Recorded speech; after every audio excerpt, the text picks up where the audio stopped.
Here in the mecca of high school football, the great state of Texas and the Dallas-Fort Worth Metroplex at the home of the Dallas Cowboys AT&T Stadium, it's time once again for the class of 2021 Blue-Gray All-American Bowl. Hello everybody, welcome inside AT&T Stadium alongside Mr. Fourth and Long himself, Jesse Holly. I'm Ryan Castle as we get you ready for kickoff of yet another class of 2021 Blue-Gray All-American Bowl. These high school football players, Jesse, coming into today still looking for some of those spots that are still available on those college football rosters, and this is a great opportunity for them to show what they're made of here at the home of the Dallas Cowboys. Yeah, absolutely. All these kids are coming out here today trying to find a spot on someone's college roster. You just never know who's watching, when they're watching, so you got to come out and perform each and every time you get an opportunity in the field. I always love this game because you're going to see the heart and soul of a lot of these young football players out here on the field today. NFL Stadium, NFL coaches, high school football players looking for the opportunity to play at the next level. The kickoff is coming right up here from AT&T Stadium. Back after this.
Was building on the lecture, verses coming daily under pressure. Working on the plot and the scheme, the true stock trademark is at the edge of your dreams. I'm talking one shot for the kill, the breeze cut, freeze up, straight dropping the chills. I'm talking taking over pieces and shares, a bomb break sky high, check the movement is here, yeah. It's one heart, one shot, now the future is yours, go!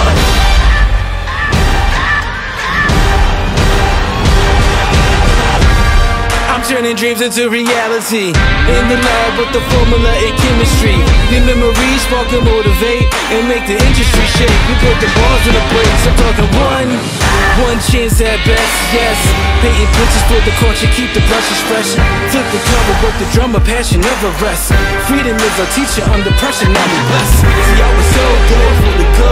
There's one art, one shot, now the future is yours. Go! Yeah. It's one art, one shot, now the future is yours, go!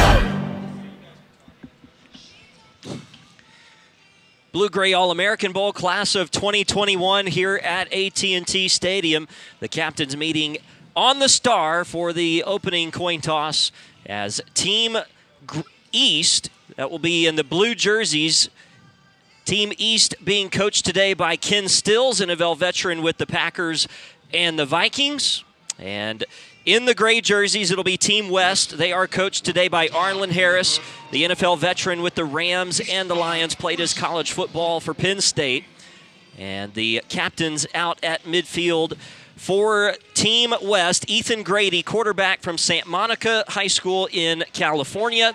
And for Team East, number 74, Jason Eyes from Shiprock High School in New Mexico. And we're just about ready for the opening kickoff. As Team East won the toss, they elected to receive in the opening half of this Blue-Gray All-American Bowl. If you're just joining us for the first time, this is quite a unique atmosphere and opportunity for these teams. It's the only one of these All-American Bowls that is played in NFL stadiums. Such a unique opportunity for the players and the fans and the parents to be able to experience something like this, as a lot of these players are still looking to secure a roster spot at the next level to play college football.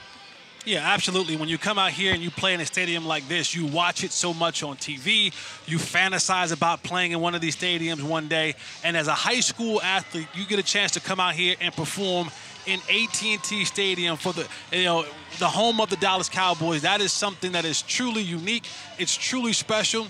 And in the words of Deion Sanders, when you look good, you play good. When you play good, good things happen for you. So I hope all these guys out here today, they look good from here. And so I hope they go out there and they play good and have good things happen for them by picking up college scholarships. It's always exciting for us, Jesse. Who are the names on the rosters in front of us right now that will emerge over the next 3 hours as players to watch? And then just to be able to watch them go on to the next level and succeed, whether that be at the Division I, FCS level, or FBS, or Division II or III, or NAIA, no matter what level they end up at.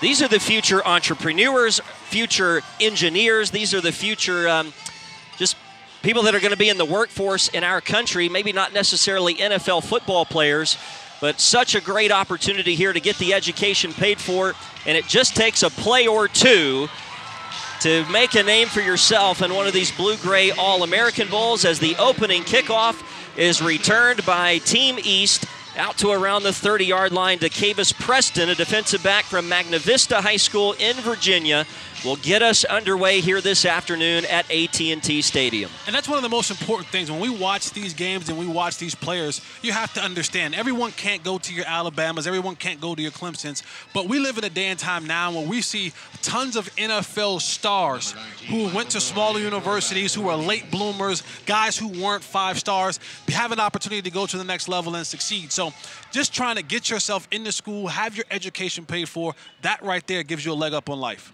Michael Moore will start as the quarterback for Team East, and he'll toss it on an end around to Davion Fields. And Fields will cross the 35 and be tackled at around the 38-yard line as Team East goes into its bag of tricks on the opening play from scrimmage. It'll be 2nd down and 2. We've watched a couple of these games, and and Team East, they always come out with that reverse early on. We've seen that play go for big yardage in previous games before. Nice shot to start the game off tonight. And a nice run by Fields, the receiver out of Old Bridge High School in New Jersey. Sets up 2nd and 2 for Team East in the blue jerseys. Going right to left in the first quarter, and you probably notice immediately, if you're not familiar with these games, the 16-minute quarters. That is a staple of CEO Gus Bell and the Blue-Gray Football Organization. Here's a handoff on 2nd down. And spinning up close to the 40-yard line for a 1st down at the 41 is Willie Edmonds from George Washington High School in Virginia, being looked at by schools out of the Southern Conference, and a 1st down for Team East. What's always important about these games is, and we must tell people, that these teams have been together for a very short amount of time. Not a lot of practice time, some meeting time. So when you watch things happen out today, you got to say, wow, these kids have been able to take the information they've gotten from these NFL coaches and be able to translate it onto the football field with a very short time period of practice. Team East will go with a slot to the left on 1st down. Moore back to throw and just has to pound it into the turf as there was heavy pressure from Team West coming on the blitz. Nathan Meeker out of Great Oak High School in California. It'll be 2nd down. And one thing about these players, when you're in games like this, you have to just make sure you're not trying to do too much. Yes, I'm trying to impress college coaches. Yes, I'm trying to stand out on the field. But you have to remember, what is my assignment? What am I supposed to be doing? Alignment assignment, be able to line up and be able to make the plays that are there to be made. When you start going outside of your realm, that's when you start looking bad on film, and that may hurt your chances rather than help them. The 6'5", 190-pound quarterback from Chatham Central High School in North Carolina, Michael Moore, will hand off on 2nd down, and this again is Willie Edmonds, and Edmonds will be brought down at the 45-yard line. Here comes 3rd down and 6. Early for Team East as the West defense up to the task there. And that's a good run. You want to establish the run game early on, try to get about 3 or 4 yards a clip, and now you put yourself in a much more manageable situation, about 3rd and 6. And so when you see that good balance, good contact right there, guys wrapping up, bringing down This is going to be a fun game, Ryan. We always enjoy watching these games and seeing these young athletes get out here and run around a little bit. And there's always a couple of special ones. We always see about one or two. And you'll know, I'll get excited. I'll start calling guys out. I'll get loud. I'll get a little bit obnoxious when I find my guy, when I find my pet cat. But it's always exciting to see these young players play this beautiful game of football. Nice tackle on that last play by Micah Lopez, the linebacker from down in the Rio Grande Valley. Third down, Michael Moore going deep down the left side, has a man, but it's intercepted. Back at the 20-yard line, picked off by Amar Smith out of Legacy High School in Nevada. He was beaten on the play, Jesse, but was able to get back and reach up high into the air for the interception. Yeah, he was beat deep, but if you watch, quarterback fumbles a snap, has to kind of find his whereabouts, and then he's being pressured, trying to throw off his back leg, didn't get enough behind it. The ball sailed, interception, Team West, and now they take over. And in these games, you're going to see some turnovers, but you want to minimize those things and make smart decisions. Great play by Team West. Well, one thing that will be interesting to watch as the afternoon progresses are the sort of shortened rosters on both sides. Remember, this is the fourth of these class of 2021 Blue-Gray All-American Bowls. Amar Smith listed as a receiver, but right there playing defense and able to get the first big play of the game. And Team West will take over, first down at their 21-yard line. And a quick pass on first down is incomplete off of the right arm of Ethan Grady. 6'4", 215 pounds, as we mentioned, from St. Monica High School in California. And he's going to go play college football at Bucknell next year. The incompletion there brings up second down and 10. And for young quarterbacks, you kind of want to give them an easy throw. Coach Wallace, offensive coordinator, you're just trying to come out, pitch and catch, right? See the first completion. That way you're getting some sort of rhythm. You want to be able to have it 2nd and 5 or shorter, so that way you're not behind the sticks. But easy completions early on. That one's into the dirt. See what happens here. They're going to hand off on second down. And the run around the left end from Blake Simpson, who's being looked at by several Southland Conference schools. And look at the perseverance by Simpson to stay on his feet and fight for extra yardage. That right there, Jesse, is exactly the type of effort that will get you noticed from next-level coaches. It's the greatest half-yard run we'll see today. I mean, it's a great effort. It's a half a yard, but it was a great effort staying up. It could have been a lot worse, right? He gets back to the line of scrimmage and turned what would have been a 3-4 yard loss into a yard gain. So that type of effort you're going to need and see today, and those are the things that coaches want to see at the next level, a kid who doesn't give up on a play no matter how bad it may look. That was 99 Connor Cunningham, defensive lineman from Doddridge County High School in West Virginia, that was holding on to Simpson for dear life. And now third down and 9. And back to throw once again is Grady. Dumps it off into the right flats, and a big play for Team West. They will have a first down across the 35-yard line as the catch and run was made by another Cunningham. This time it was a Gainey Cunningham out of Silverado High School in Nevada for the first down for Team West. Solid screen play. You know, let the quarterback, you want to suck the defense in. You want them come, dump it off to your running back, get the lineman out front. Good block by the offensive. If you just read your block, stay back up inside, you may have a couple more yards. But first down, keep the chains moving. Good job, Team Gray. Christian Griego was the guy who got out there and delivered the block for Cunningham, and a first down on a 3rd and 9. And now Grady in the gun will hand it off once again to Cunningham. Cunningham will bounce it outside, and he'll be at the 50.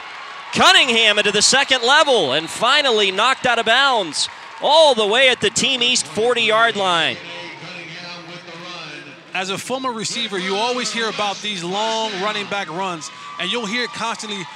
Runs that are 15, 20-plus yards, yes, it happens because of good vision. Yes, it happens because of good blocking up front, but it doesn't happen if you don't have good blocking down the field by your wide receivers. And watch Cunningham get around the side. Watch the receiver out there. That's a good block right there. Get a hat on the guy.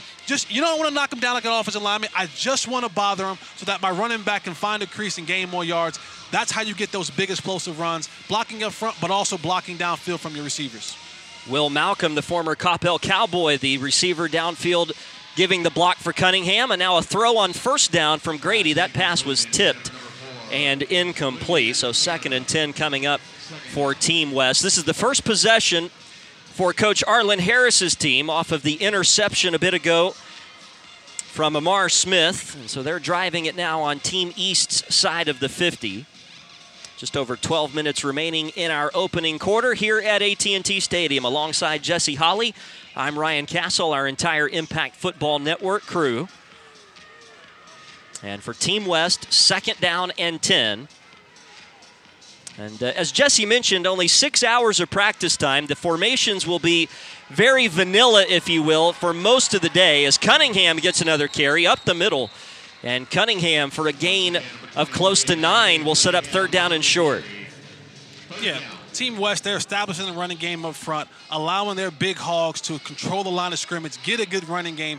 And now, once you got a running game going, you can pretty much do anything, and that puts the defense on their heels because they don't know, is he going to run it, is he going to pass it? Play action will come late into that. You saw the screen game early on.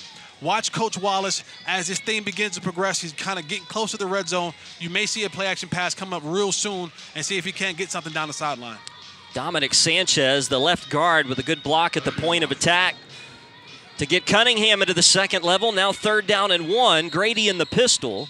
And whistles, and a timeout will be called prior to the snap. We're just underway here in Arlington. No score between Team East and Team West. Back to AT&T Stadium in a moment.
Big 3rd down and 1 coming up out of this timeout as the Team East defense comes back to the field. As you take a look at Caleb Montgomery, number 94, 6'1", 225 pounds, out of Scotts Hill High School in Tennessee. And we'll see what head coach Arlen Harris, offensive coordinator Seneca Wallach dial up here on 3rd and 1. They're going to give the ball to Cunningham, and behind the right guard, Cunningham will spin forward for a 1st down inside the Team East 30, and there's a penalty flag down on top of that towards the end of the run. But Jenny Cunningham getting some good run here on this opening drive for Team West, and he's done it not only on the ground, Jesse, but also in the passing game on the quick screen game, as that penalty, though, is going to go against Team West. Yeah, they call it a chop block right there. Normally, sometimes that happens when offensive linemen, when you got a guy up top and then you have another offensive line come by and cut block them. You know, you don't want those guys going high-low. That's across the board, high school, college, and in the pros. You want to take care of those big guys up front. So if you're engaged up top, you can't have another guy cut the same guy that you're engaged with down low.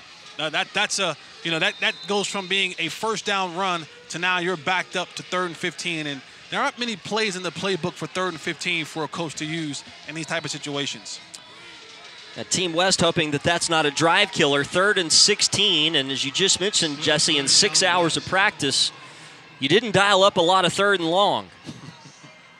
Grady in the gun is going to go back to throw. Pressure comes from his backside. He gets out of there and is hit as he throws, and it is incomplete as he took a smack from his blind side from Caleb Montgomery, number 94 for Team East, and it will be time to punt for Team West. So that turns into a big penalty for Coach Arlen Harris's team, and they will have to punt the ball away.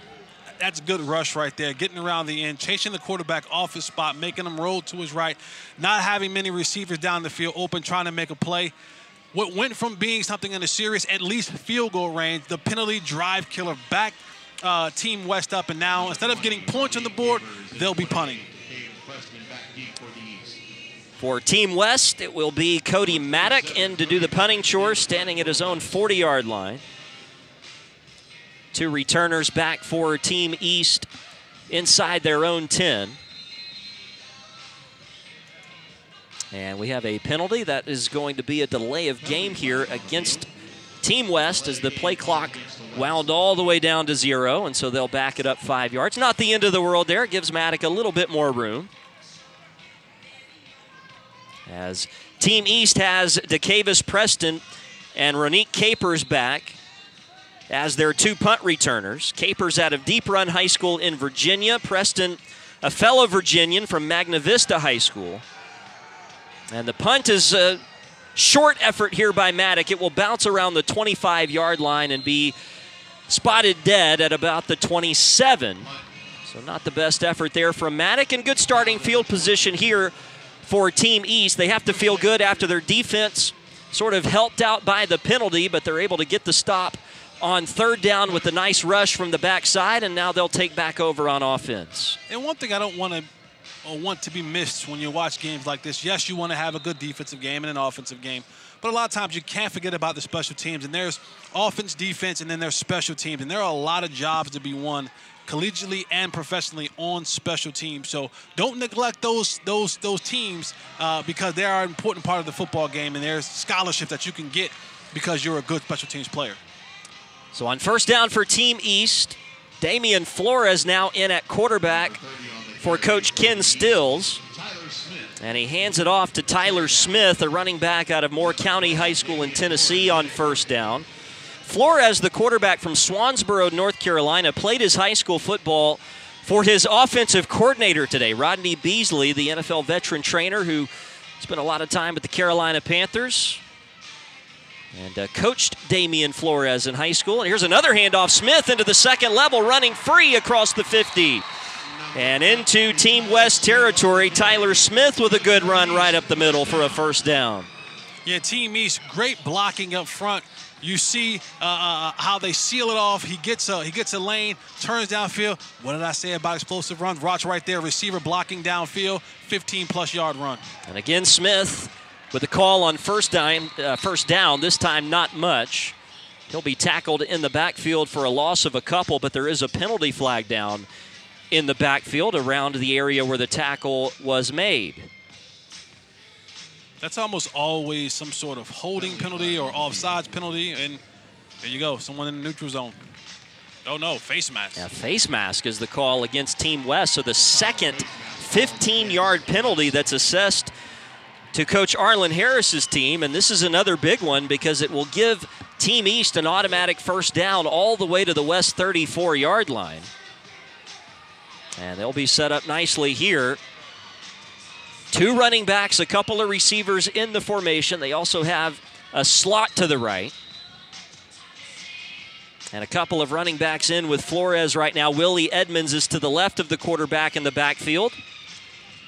And Flores back to throw on 1st down. Has some time. Will go deep corner, has a man, and that pass is caught inside the 15-yard line for a 1st down as it was caught by Zachary Mitchell out of Catholic Memorial High School all the way up in Massachusetts, playing today in Arlington, Texas, and made a nice catch there for a 1st down.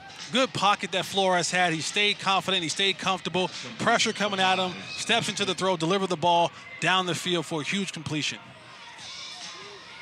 At the 13-yard line, Team East looking to give us our first points of the day. Flores will hand it off. Edmonds up the middle, bounces off of a few would-be tacklers, and is spun down at the 5-yard line. Gain of 8 there for Willie Edmonds, who has really had some nice carries early on for Team East. It'll be 2nd down. Team East can get a 1st down without scoring here if they get the ball to the 2. Flores takes the high snap, gives it immediately to Edmonds. And Edmonds will be brought down short of a 1st down. So a big 3rd down coming up here. A 4-point play for Team East, deep in Team West territory. Still have the option to get a 1st down right here. But one thing I want everyone to notice is that, you know, how football has changed. We've transitioned from your normal under-the-center quarterbacking to now most offenses and quarterbacks usually, but now you have right here, you have the quarterback sneak. But most offenses now are going towards the shotgun mode. Everything now is down from the shotgun. Look at that play from Damian Flores, who looked like he was going to be dragged down short of a 1st down, certainly short of a touchdown. and he shows the perseverance and grit to keep fighting towards the goal line, and he punches it in for Team East. The touchdown run by the quarterback on what was supposed to be a quarterback sneak turned into a touchdown for Team East, and now the extra point as we have our first points of the game, just over 8 minutes remaining in this opening quarter, and on to tack in the extra point, Guillermo Moore out of Davie County High School in North Carolina.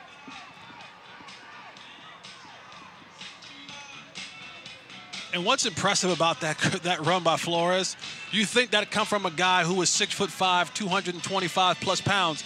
Nope, that came from a guy who's 6 foot and 178 pounds. Sometimes your heart and your will to win is much greater and better than the size that you may have. He was determined to get in the end zone right there, and he kept his legs moving, kept his drive going, and scored a touchdown for his team. As we take another look at it, you saw that Flores came under center late, then looked like he was going to be brought down right there, just kept fighting towards that goal line and is able to punch it in for Team East, showing the type of heart that we've grown accustomed to seeing here in these blue-gray All-American Bowls. As the bit longer extra point there is up and good from Team East. Jason Berner pumps it in, and it makes the score 7-0 Team East. We're at AT&T Stadium in Arlington, Texas, the class of 2021 Blue-Gray All-American Bowl, and we're back to Arlington right after this.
Well, after the Damian Flores quarterback sneak for a touchdown, puts up Team East 7-0. Here comes the ensuing kickoff from Coach Ken Still's team. He's got Rodney Beasley, Gerard Lewis, Keon Thorpe, Al McCauley, Glenn Campbell, and Anthony Giuliano on his coaching staff today.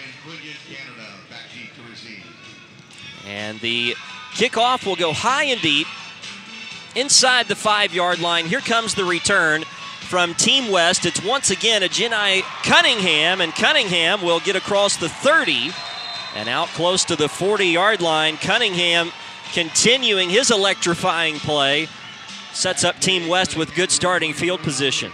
I think I found my pet cat. When you got a guy who can do it all, we've seen him run the ball in between the tackles outside. We've seen Cunningham catch the ball in the screen game, and now we see him on special teams. This is the kind of guy that you want to have a part of your football team, where you can play him in between the tackles, you can use him in the screen game, and he can be a special teams contributor. That's the kind of guy that college coaches are looking for. So now Team West trying to answer the touchdown from Team East, have the ball starting at their own 41-yard line. The snap is dropped by the quarterback, who is Carter Centerfit.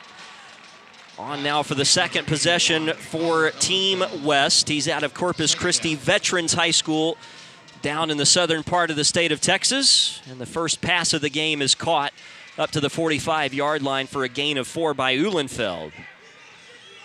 And you see these quarterbacks, you know, for the West team, they'll keep coming to the sideline to get their instructions and go back inside and make the calls. And then you see Team East, they're going off wristbands. So most of the team on Team East have wristbands offensively, calling their plays. They're doing it the more traditional style. Get the call from the coach, head back into huddle, and call out the play call. Centerfit will hand off on second down, and a nice run right up the middle. A first down and more into East territory. Ball is out. Avery Ball is Bowen. out. But he did lose the ball towards the end of the run, and it is picked up by Team East. Connor Cunningham with the recovery. And the second turnover of the game. This time it's Team West coughing it up, and you can see Jesse just sort of a little lackadaisical in securing the football there. And coaches always tell you, when you're in the middle of the field, when guys are coming from your left and from your right, you got to protect the ball with two hands. The ball was kind of coming out, and you'll always hear, it's not the guy that you do see, it's the guy that you don't see. And it came, and you got to just, those extra yards sometimes aren't worth it when you turn the ball over. So now it is Team East up 7-0, looking for some more now. Darren Bryden will be the new quarterback for Team East. He hands off on first down. And a gain of about 5 up to the 45-yard line. As Pittman got the carry. Tayshawn Pittman out of Southwest Edgecombe High School in North Carolina. We've had a lot of kids over the years out of that particular high school in these blue-gray All-American Bowls, being looked at by schools out of the Southern Conference. Running back in there right now with Darren Bryden, the quarterback, 6'2", 200 pounds. Out of Bloomfield, Connecticut.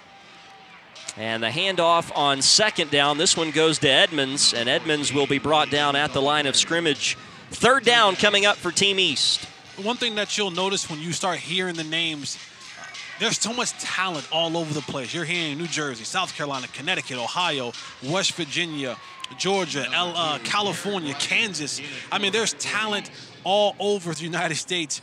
And this is just on display of all the different pockets all across the country where talented football players are just dwelling, ready to be seen on college rosters. Bryden will dump it down into the flats for Edmonds, and he is hit immediately. This will be a loss on the play back near the original line of scrimmage. In to make the tackle was Amar Smith, who had an interception earlier to his credit, and he ends the drive here with a nice open field tackle. You're talking about knowing your assignment, not getting caught up in the receiver releasing outside and your eyes going with them, but staying home, understanding your keys, reading your keys. And the thing for a DB, if you're not afraid to come up and lay your helmet on somebody, that right there gives you an added advantage if you can cover, being able to come up and be a willing tackler against running backs. And you saw that right there by number 6, Smith, coming up, shutting that play down quick, fast, and in a hurry. So now the punt from Team East. They are not able to cash in the turnover. And Burner will send one high and deep. And this will be picked up on the bounce by Quinley in Canada. Canada on the return. Gets to about the 33-yard line. The receiver out of McAllen High School in Texas, down in that Rio Grande Valley once again. And so it'll be first down for Team West. And going back to the conversation you just started there, Jesse, about Amar Smith and about the defensive back position. I mean, I would almost say that's the number one thing that can keep you off of the field as a cornerback, is you're not willing to put your hat in and to tackle anybody. Yeah, you got to be willing to tackle. You know, very few players have what guys like, Deion Sanders had, where their cover skills were just so elite and so out of this world that that's all you had to worry about. But guys in college and guys in high school, you got to go ahead out there and be a complete player, and being able to come up and make tackles, that's one of the things that you need to be able to do. So Team West now with the possession, down 7-0. We've got 5 minutes remaining in this first quarter, and a handoff to Blake Simpson for a gain of 8 on first down for Team West.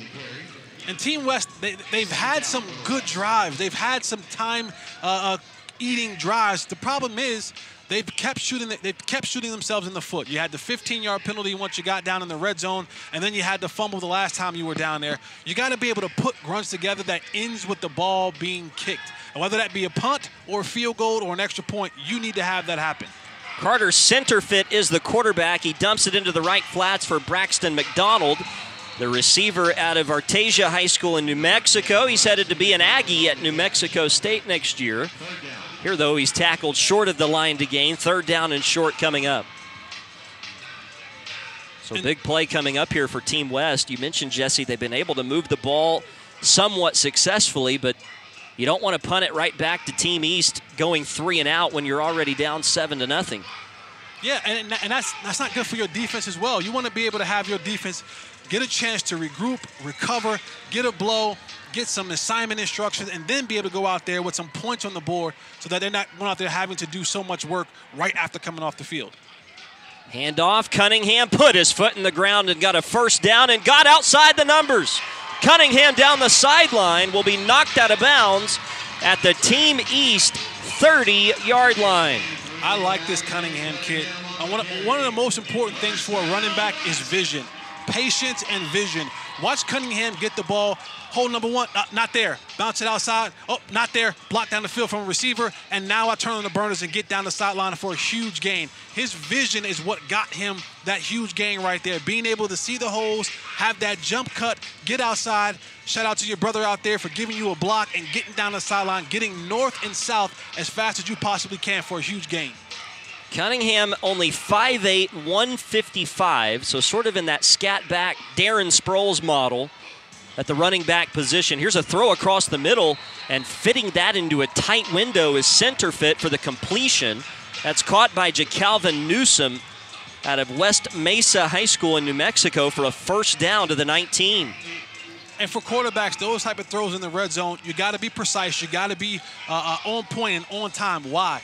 The field is now condensed. There's nothing behind you anymore can go that deep because you have the back of the end zone. So when you're throwing these routes on the inside, they got to be precise. They got to be on time because there's so many more guys in a tight, confined space that can interfere with your passes. It was a well-run route there by Newsom and a ball put on the money by Centerfit. And now we have another timeout called by Team West. That is already their second charged timeout of the half with 4 minutes remaining in the opening quarter. East leading the West 7-0. We'll return to Arlington. The class of 2021 Blue-Gray All-American Bowl continues right after this.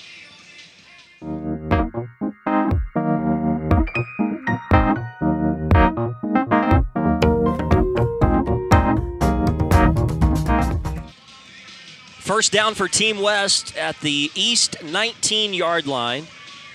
Team West trying to even the game here in the first quarter, 4 minutes remaining.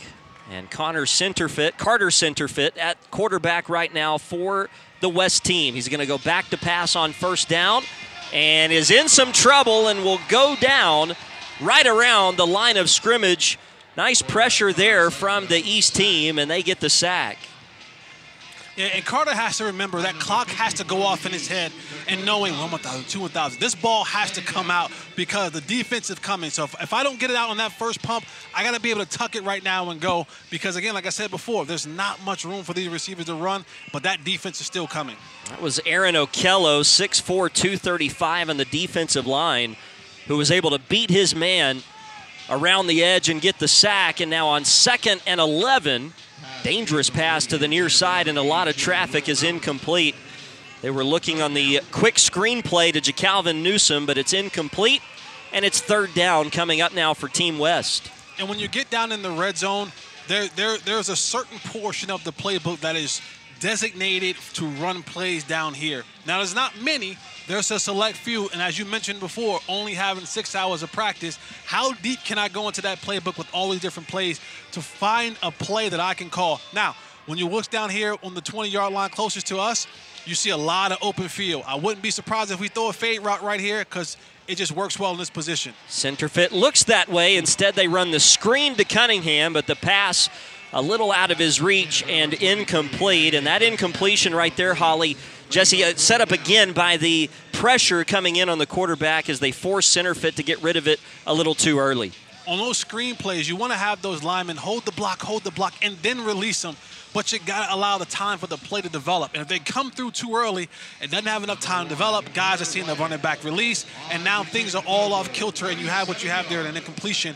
They've run it successful a couple times before. You can bet your bottom dollar you'll see that screen play again.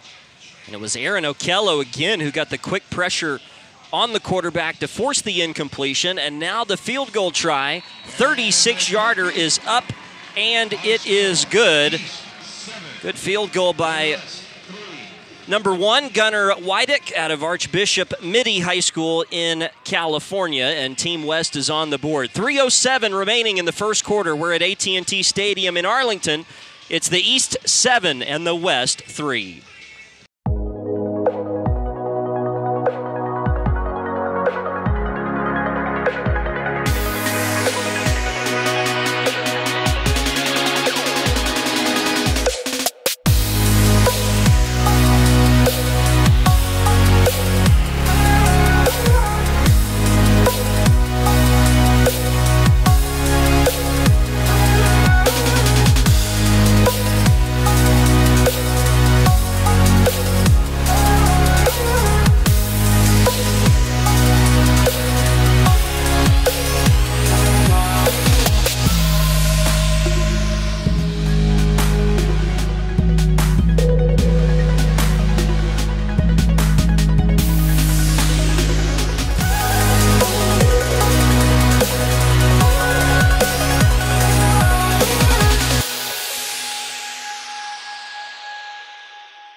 Well, a 36-yard field goal by Gunnar Wydick gets Team West on the board with 3:07 remaining in this first quarter. And Team East poised to get the football back. It's been a good opening quarter, well played by both teams. We have had a couple of turnovers and key penalties, but for the most part, it's been played well. And just as I say that, the two returners for Team East collide with one another, and it turns into a short return only to the 16-yard line as Ronique Capers was able to make the best of a bad situation there. And Team East will start deep inside its own territory. And you got to just have guys communicate, right? You got two returners back there. You can't have guys running into each other. Hey, let's communicate. Let's call this thing out. Those on your side, you know, you'll take those. Those on my side, I'll take. And the guy who's not returning the football, go up and get a block for your partner. Don't try to hog the ball because you'll end up with a situation like that that could have turned out really bad for your football team. So now first down for Team East. And it'll be Michael Moore in at quarterback. Handoff on first down and not much to the 20-yard line, and that will be all. On the carry was Kiaris Cash, running back out of West Henderson High School in North Carolina. Number 26 gains just about a yard, maybe two. It'll be second down coming up. Snap a little high. And believe it or not, when you have a high snap, again, this goes back to the short amount of practice time that you have. And guys are rotating every single series. So new center, new quarterback, new height, new different things that you have to pick up on. There's a quick throw out to the right. That's caught by Cash, and he's able to spin out of the first would-be tackle. The ball will come out, but that'll be after Cash is ruled down. And so a nice catch and then run after the catch by Kiaris Cash. Third down and short coming up. Gain of about 6 on that play. As you see, Cash right there able to bounce off the first would-be tackler. Yeah, absolutely. Good balance down on his feet, getting some extra yardage, and now giving his team a chance for a first down. And unfortunately, that opportunity to first down just got a bit more difficult. False start penalty coming here against Team East will back them up and make this third down and 7 now. Nothing makes coaches more frustrated than pre-snap penalties. Even in all-star games. Even in all-star games, especially when guys up front jump off sides, because you're looking at the ball. You're the closest to the football, and you just came out of the huddle where the quarterback said on 1, on 2, whatever that is. So when you jump, it just drives coaches crazy. Moore back to throw. He's going to lob one deep down the left side, and it's Smith again, reaching back over his shoulder for the interception, his second of the game. And watch Smith track this football. He knows I have the wide side of the field. I got a lot of space to cover. He gives his guy some cushion. His ability to track this football, and what he does great, high points. It goes up, gets the ball at the highest peaks, brings it down, all hands catch for his second interception of the day. Team East may very well be done throwing the football to his side of the field. His second interception of the game. And Jesse, they've both been of the highlight variety. As you mentioned right there, going up and just high pointing the ball. 75% of the world is covered by water. The other 25%, Mr. Smith. What a play. And now Team West looking to take the lead for the first time in the game. And a timeout is going to be called by Team East now with just over 2 minutes remaining in the opening quarter here at AT&T Stadium. We're at the home of the Dallas Cowboys. It's the East leading the West 7-3.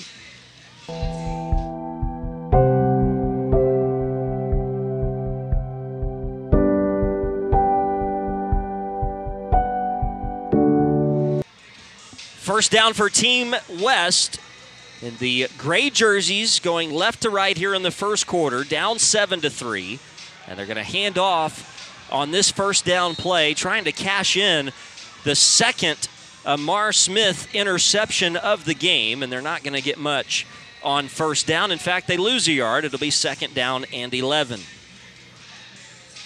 Most of the times when teams turn the ball over and you're in plus team territory, you take a shot, right? Because I'm already winning, because even if I don't get points, I can still punt it and back them up. So they'll take a shot normally on a turnover like that. So look for Team West to take a shot at some point in time trying to capitalize on that turnover from Smith.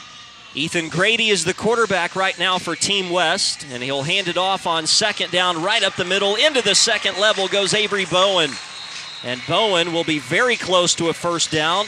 They will move the chains on that run by Bowen of 11 yards. The running back out of West Laco East High School in Texas, being looked at by schools out of the Southland Conference, and a good strong run for a first down for Team West. And this kid is built well, right? 5'10", 190 pounds. You can see he has that stocky build to him. He gets downhill. He's not looking to do all that choppy, juking, and jiving. He gets downhill, accepts the contact, has great balance, continues to go forward. You always want your running back for his power and his leverage to continue forward upon contact.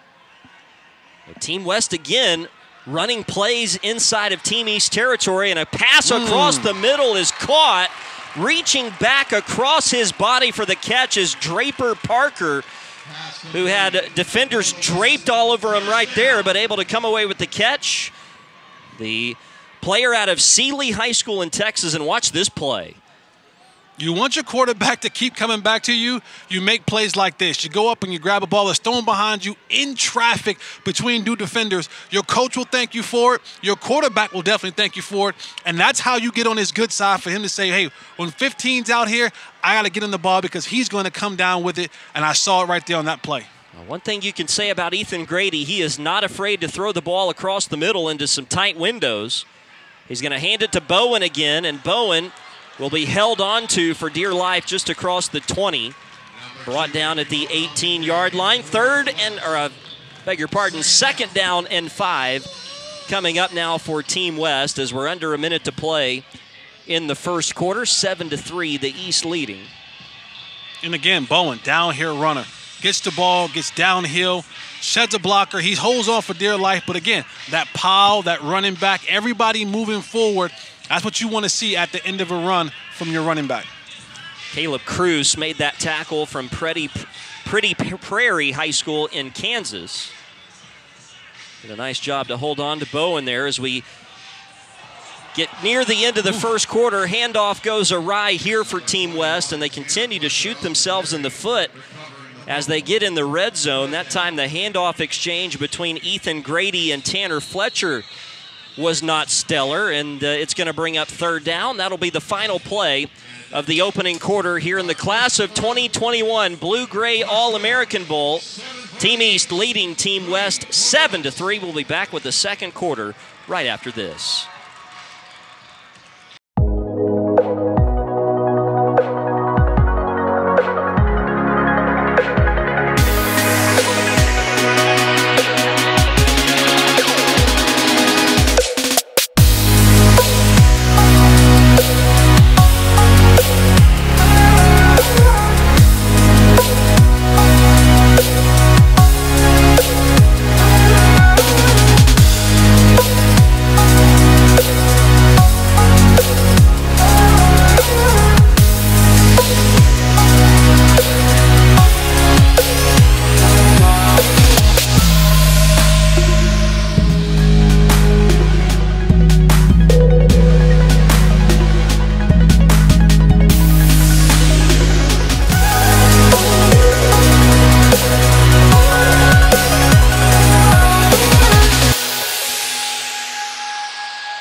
We'll go downstairs now and meet with the third member of our broadcast team today, Sean Siglinski. Standing here with Amar Smith at the end of the first quarter. 2 quick picks in the early going. Talk to me about the flow of the game so far. I'm just out here to create an opportunity for myself, put a name out there, play football. I had an opportunity to work with the NFL coaching staff for a couple days at practice, and here you're at Dallas Cowboys AT&T Stadium. What's the experience been like? It's just a lot of, because they're smart. They know they've been around the game a lot, so just picking up little tips.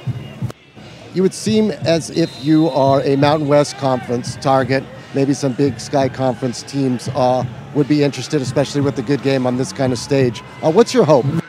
I hope they just see this game, get all these kids some opportunities that don't have them. Ryan and Jesse, back to you in the booth.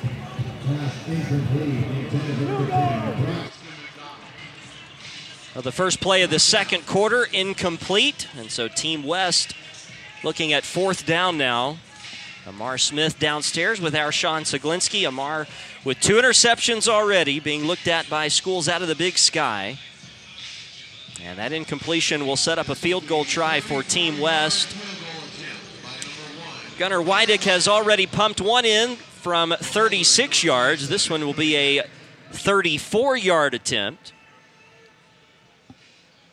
And the high snap put down on the tee, and Weidick will punch it through.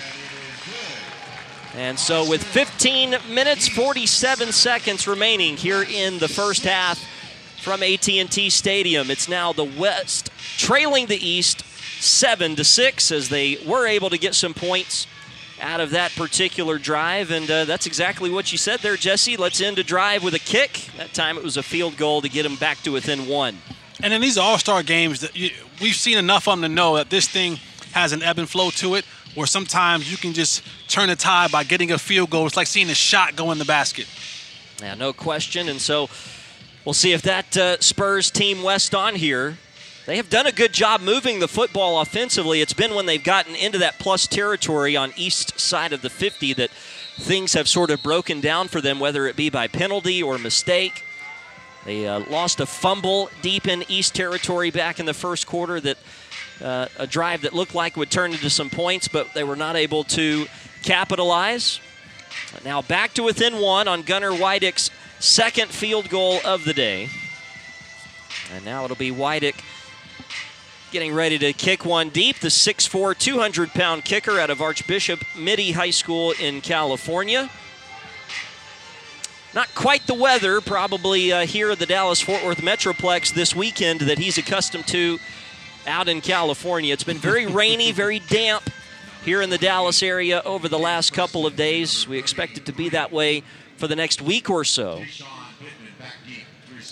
But it's probably a little better to be here now than it would be, say, like in January. Yeah, absolutely. But all these special teams guys, and you can speak more into that, they get a chance to work specifically with the kicking school and to better their skills while they're here this weekend. Here's a very nice kickoff by Weidick. Goes to the goal line, and now the return from Team East. This is DeCavis Preston, and Preston will scurry out across the 30 to the 32-yard line. Yeah, Cole's Kicking is a very well-known organization for punters, kickers, and long snappers. Anthony Giuliano is here representing that organization, as he is just about every time we have one of these blue-gray All-American Bowls. And we typically see some of the best kickers and punters and long snappers in these games, guys that are committed to high-level Division I programs. First down for Team East, still leading 7-6, just underway in the second quarter. And Damian Flores back in as the quarterback, and he has a completed pass across the middle. Big completion here for Team East into West territory to the 43-yard line. Pass is caught by Clayton Thompson. When you look at Flores, he's not a big guy, right? 6 foot, 170-something pounds, looks small. Now, times have changed, right? The 6-foot quarterback is being accepted, but watch the ball come out of his hands. It comes off with the snap, with the zip on it, and he gets the ball where he got to get to. Of course, now when I say that, he throws an incompletion, but his last 2 passes, the ball just kind of popped off his hand, and he's been able to have some pretty good completions.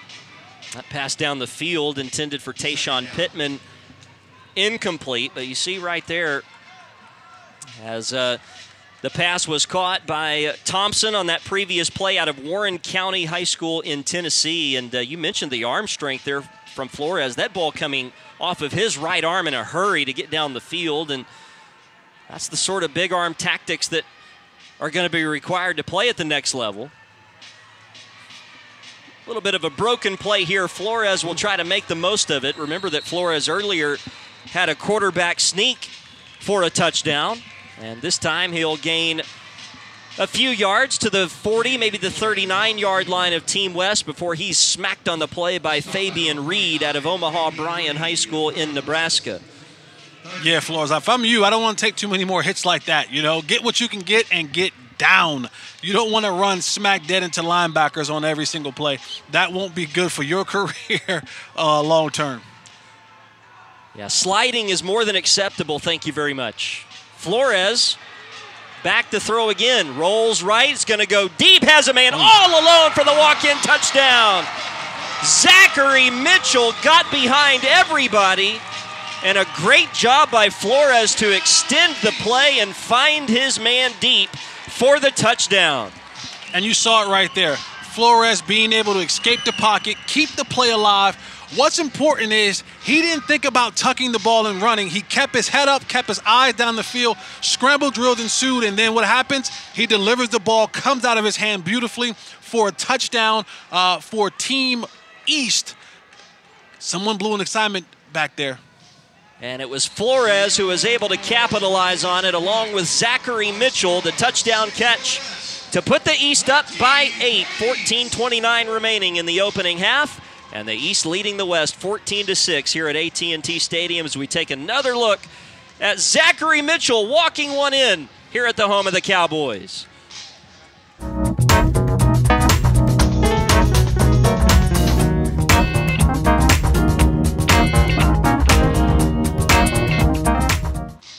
Zachary Mitchell with the touchdown catch on the throw from Damian Flores. Second touchdown that Flores has been responsible for here this afternoon at AT&T Stadium. He has a touchdown run and now a touchdown pass to his credit. Zachary Mitchell with the reception, and now the kickoff from Team East will send the return man for the West back to the goal line. Here comes the return up the right side. Cunningham to the 20. And Jedi Cunningham will get to about the 22-yard line on the return. It's a great play by Flores to keep the play alive. He rolled out to his right. And then, as you mentioned, Jesse, just a blown assignment by Team West defensively. But it takes a good quarterback with his eyes down the field to be able to capitalize and take advantage of that. Absolutely. And the quarterbacks are taught that. And the receivers are taught, hey, when your quarterback is scrambling, you got to find that open space, that open area, and so that he can find you down the field. And now they ran that kind of scramble drill to perfection, and Flores dropped a dime off for the touchdown. And now Carter Centerfit, number 3, back in as the quarterback for Team West. And he immediately escapes out of the pocket, throws off of his back foot, across his body, incomplete. The guy closest to that football was Jaden Mcdonald out of Salem High School in Virginia. And Team West lucky to see second down here. Yeah, quarterback rolls out, has a guy open, delivers a good ball. He falls right before the ball gets there, and that could have been catastrophic if this number 6 was a Mr. Smith number 6 who already has 2 interceptions and those good hands. That might have been pick number 3 if it was the opposite way around, but it wasn't. So Team West lived to see another down. That's the first time we've called Jaden McDonald's name today, the Virginia Tech commit. He's here along with his twin brother in Arlington today, and we've got some movement up front. Actually, a timeout is called by Team West prior to the snap. That is their final timeout of the opening half, so keep that in mind as we go down the stretch here in the second quarter. The East leading the West 14-6 here in Arlington. We'll be back here at the home of the Dallas Cowboys in just a moment. But you pulled me in like no one else could do. The day I knew I needed you.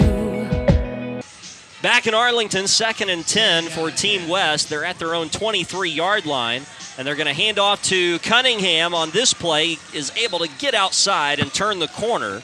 Crosses the 25, and as you see, is knocked out of bounds there. And well, that young man is running wild here at AT&T Stadium this afternoon. Yeah, Cunningham is having a really good first half of football. You've seen him all over the field as a running back, as a receiver, as a returner. I mean, this one guy he's a small Swiss Army knife. You can play him anywhere. You can play him everywhere. I wouldn't be surprised if some point in time you see him on defense because he seems to be that good of a player. Nehemiah Scott, the guy that rode him out of bounds on that last play out of Marshall High School in Virginia. And now third down for Team West, deep in their own end. Centerfit back to throw, pressure up the middle from Cunningham, and Centerfit will escape and run it himself for a first down. across the 35-yard line to the 38. How about that run from the quarterback, Carter Centerfit? Nothing open downfield, just decides to take off. And sometimes that's what you have to be. I mean, these kids nowadays, it's not your old school stand in the pocket, statuesque type of quarterback. These kids nowadays are athletes, 6'3", 200+ pounds. So when he gets on the outside, he's able to run and pick up some big yardage and still be able to take that type of contact down the field from secondary players. And he was really the one that delivered that blow on Stephen Fitzgerald, who wrapped him up at the end of the play. It was Centerfit, the quarterback, who lowered his shoulder. First down, Team West. Centerfit back to throw again. And that's tipped and intercepted. Picked off by Jaden Mcdonald, the other number 6, who he just brought up a moment ago. The Virginia Tech commit, who is here with his brother Jordan. They're both Virginia Tech guys, and it's Jaden who picks off Carter Centerfit as that ball was tipped. Yeah, Jaden said, "Fool me once, shame on me. You won't fool me again." And this one, he goes out and he grabs it off the tip drill, and he secures the interception. Another untimely mistake for Team West. They've been shooting themselves in the foot all game long, and this is why they're down 14-6 right now in this football game, because of little mistakes like that. Tip drills, throwing the ball in spaces that it shouldn't be thrown into, and now another turnover to their ledger. That pass was initially tipped by Nehemiah Scott, so 2 really good drives put together by Scott and by Mcdonald. And now Darren Bryden back in at quarterback for Team East will hand off on first down. Coming to the near side is Kiaris Cash out of West Henderson High School in North Carolina. And Cash with a gain of 8 on that first down carry. Another good run off the right side, getting downhill, allowing your team some positive yardage. 2nd and 2. That's what if you can get a run that leaves your team in 2nd and 3 or less, 4 or less, you've now opened up your playbook significantly for your coach to call just about anything, because they don't know if you're running, screenplay, taking a shot down the field, and you're in plus territory. So great opening run right there. That's how you want to start your drive off. This is Darren Bryden at quarterback right now. He'll hand off again. Nice move to the outside by the ball carrier Tyler Smith out of Moore County High School in Tennessee. Tyler Smith dancing out in space has a first down. That's right, Tyler Smith. Put on your dancing shoes, young man. Watch him hit the hole and get that little stutter step going on. Send the defender one way. He go, watch this, see ya. I'm going outside. You're going inside. First down for Team East. Well, a nice story at the quarterback position right now for Team East. Darren Bryden from Bloomfield High School in Connecticut. Once again, the handoff here to Kiaris Cash, and Cash will gain another 8 yards on that first down carry. Bryden right now committed to play at Wagner College. His father is his quarterback coach, and he is deaf, which is very interesting. It creates an interesting dynamic, of course, but such an interesting story there that Bryden's father is deaf and is his quarterback coach. Just shows the relationship there between father and son runs deep, and the game of football has really impacted that relationship in such a positive manner. And Darren Bryden here with his father in Arlington, Texas this weekend, playing in the Blue-Gray All-American Bowl. Here he takes a low snap, does a good job to turn around and fall on it. This will be a loss for Team East, but they will retain the possession. It'll be third down coming up. And that's absolutely remarkable when you talk about, a kid who has a disability of being deaf, playing the quarterback position. Now, the one thing that helps him out nowadays is football is done a lot with it having to be hand signals, a lot of it having to be signs, all these different things. Oh, I'm sorry, his father is deaf. He isn't deaf. But still, being a coach's son, being able to come out here on the football field and battle through all those different things, those are small things when you talk about having a leader of your football team. Guys like Bryden you want to have as your quarterback. And Team East here trying to run option on third down, and the pitch to Cash, not caught initially. Big loss here for Team East, although they will retain the possession. I think they just knocked themselves effectively out of field goal range. As you look there, pretty solid toss by Bryden, just not secured by Cash on the back end.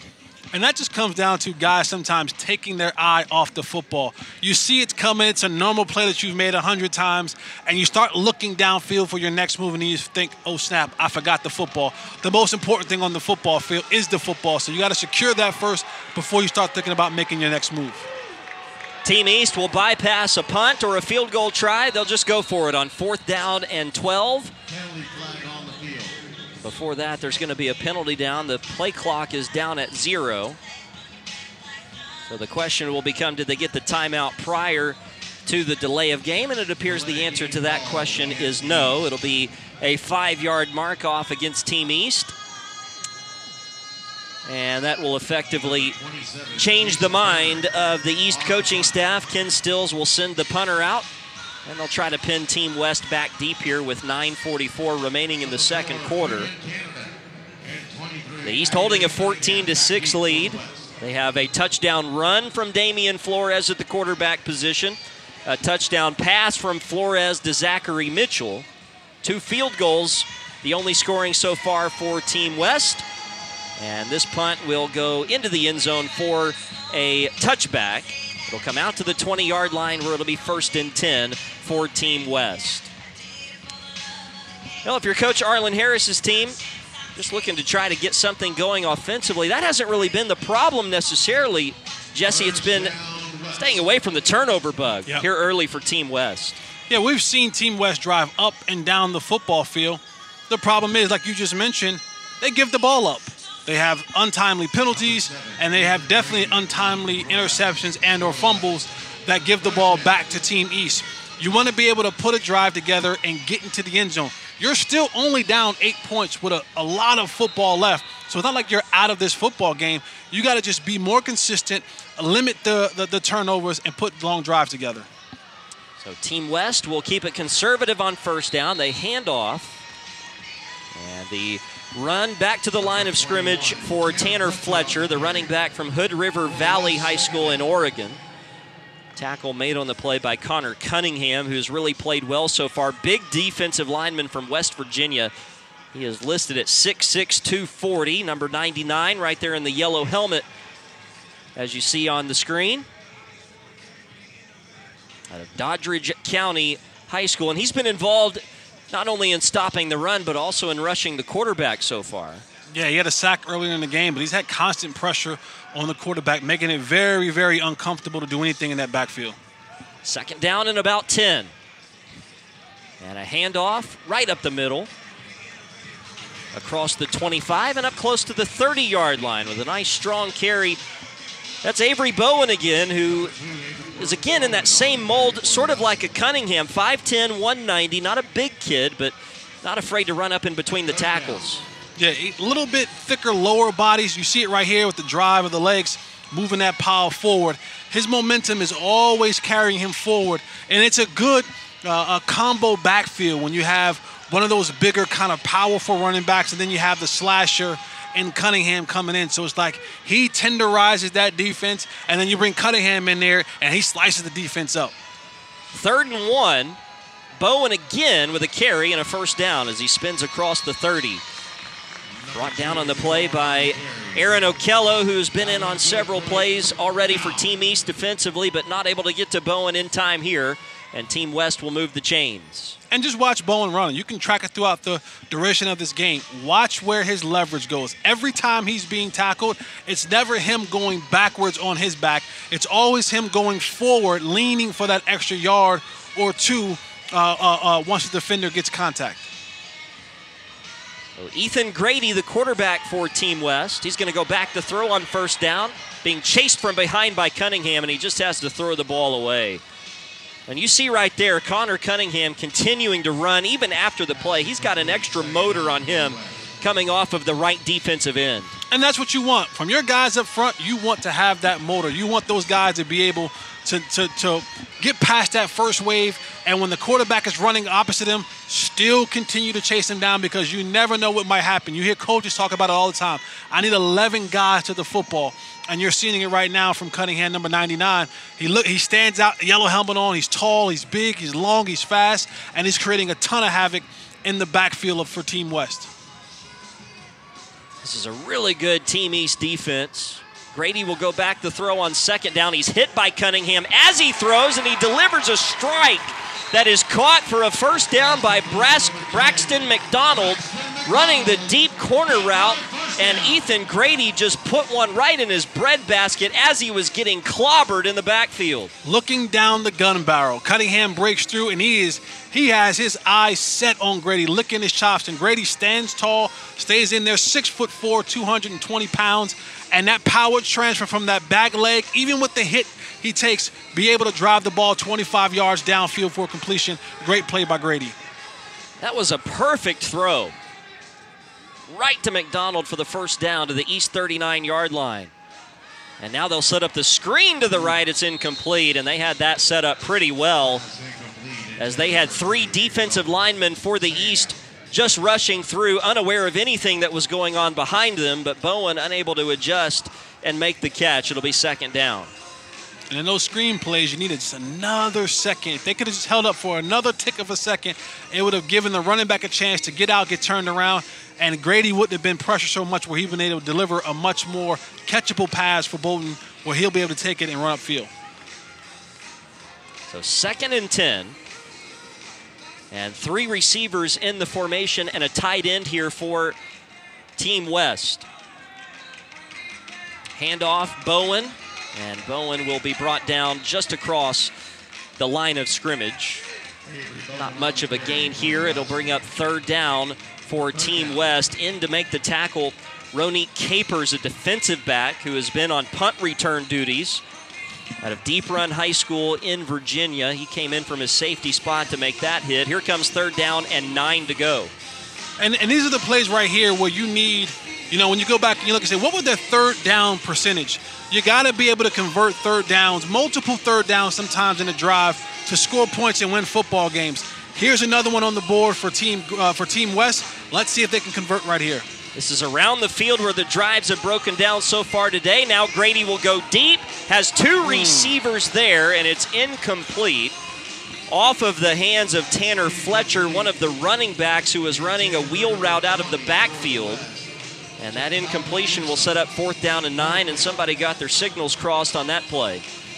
Yeah, normally when you have 2 guys running in the same direction, there was some wires and some signals crossed, because I promise you there isn't the playbook in America where you want 2 guys running the same route right next to each other. And I beg your pardon, it was Connor Eulenfeld, the receiver, who had the best chance at making that catch. Number 81 out of Orange Grove High School in Texas. And so the 4th down will set up the punt here for Team West. Cody Maddock trying to pin Team East deep. Will have his punt bounce at the 16. He's going to roll inside the 10.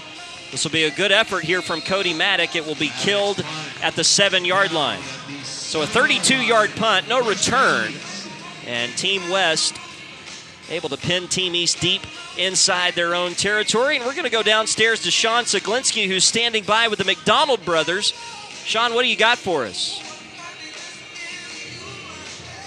If you think you're seeing double, probably is. That's exactly the case here. We're standing with the Mcdonald brothers, Virginia Tech commits of the East. Midway through the 2nd quarter, we have a great game. One of you young men already had an interception. Talk about the experience, what it's been like working with blue-gray football. It's an unbelievable experience. Many high school students don't get the chance to do this, so I'm just very grateful and humbled to be here. Same here. I'm very humbled to be here. It's a very good experience, and I'm pretty sure to cherish it for the rest of my life. Blue-gray football does All-American combines throughout the country. You had a chance to do a regional at the Washington football team's facility in you guys' hometown of Virginia. What was that like, and seeing some of the same coaches?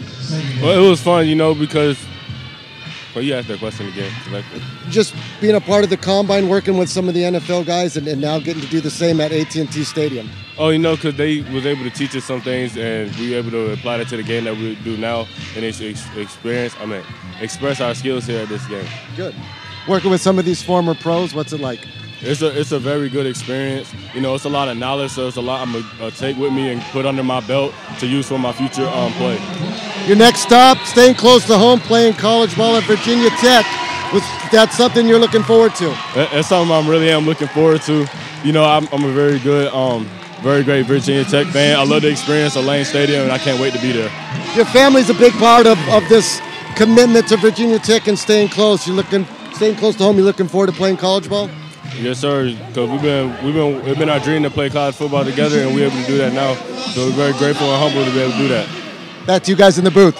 All right, Sean, thanks very much. And while we were downstairs, you saw there the fumble by Team East. Run back. And the recovery by Team West. All of a sudden now, Jesse, they're right on the door with a chance to possibly tie this game with a touchdown and a 2-point conversion. Timeout will be called by Team East. Yeah, when you watch that last turnover, low snap, and instead of the quarterback trying to just get on the football and say, hey, we don't have anything, he tries to pick it up, fumbles it. Running back does the same thing. Team West comes in there, recovers the football. Finally, something good goes in their favor, and they're literally at the doorstep of going in, scoring their first touchdown of the day. Let's just see if Team West can put together enough. They got the ball on the 9-yard line. These type of situations, yes, a field goal is great, but you want to get in the end zone. Now, one thing I've noticed from Team West is they've gone away from Jedi Cunningham down deep in the red zone. They've used him primarily when they've had the ball, from long range, but we'll see if he can maybe get something done here in the red zone if they give him the opportunity to carry the football. He has been by far the most effective offensive player for Team West in the football game so far, and he's the running back to the right of Carter Centerfit, the quarterback in the shotgun on 1st down and goal, and they do give it to Cunningham, and Cunningham is buried right at the line of scrimmage. Nice play by big number 53, Telahai Topola from Orem High School in Utah. He plugged the hole nicely there. 290-pound nose tackle. 2nd and goal.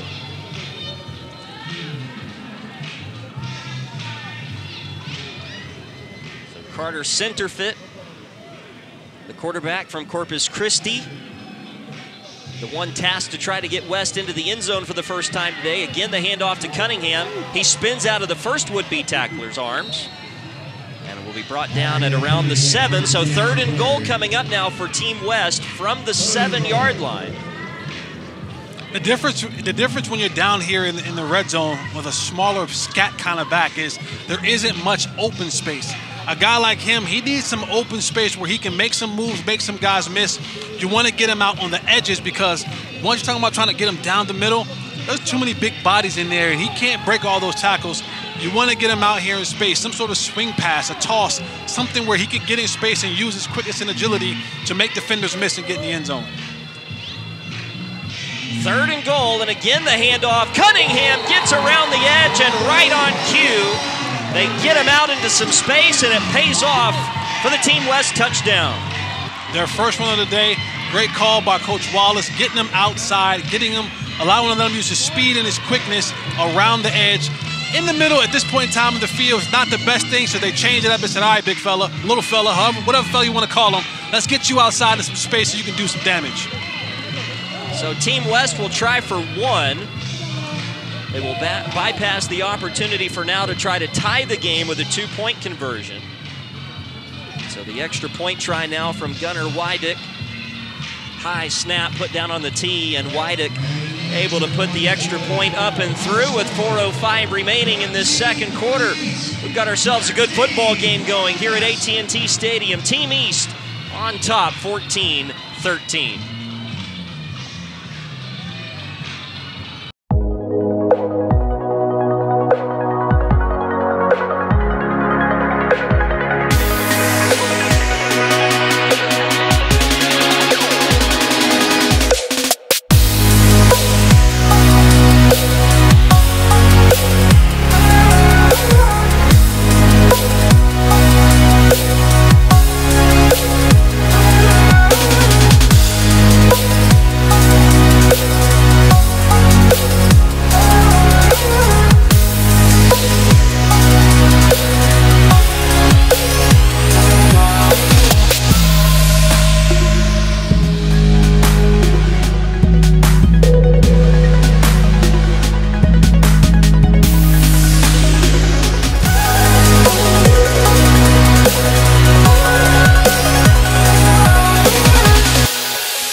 Johnson, 4:05 left in the second quarter. Team West with the touchdown, able to cash in the turnover, and Cunningham getting into the end zone right there as he ran off of the right end. Jedi Cunningham with a touchdown run for Team West. Cunningham just 5'8", 155 out of Silverado High School in New Mexico, but he has really made a name for himself in this first half at AT&T Stadium, and now the return by Team East is going to be stopped short of the 15-yard line. For 28, DeCavis Preston on the return. The tackle made on special teams by Chris Johnson, a linebacker out of El Dorado, Nevada. So under 4 minutes now for Team East. They have one timeout left. And so you start thinking about, especially Jesse, with the lack of a hurry-up offense, this is essentially like your 2-minute offense. And so we'll see if they can go the length of the field. They're starting at their own 20. High snap brought in by Damian Flores, and he hands to Tyler Smith. Smith with a good, strong run, but it gets just a yard. Play made by Team West. Almost immediately, Walker Wenzel, the defensive back, in to make the tackle. And what you want to do right here, you want to be able to go as fast as you can, but you don't want to find yourself leaving too much time on the clock for Team West. So you want to be able to be in a good tempo and a good kind of rhythm, but you want to make sure that you're gaining positive yards while doing it, because if you turn the ball over and you leave them some time with timeouts left, you find yourself now potentially giving up more points. And Flores completes it out into the left flat for Tyler Smith, and Smith will turn this into a first down up close to the 35-yard line. Flores running for his life in the backfield, able to just hit the little check down valve in Tyler Smith, and Smith made this happen with his feet.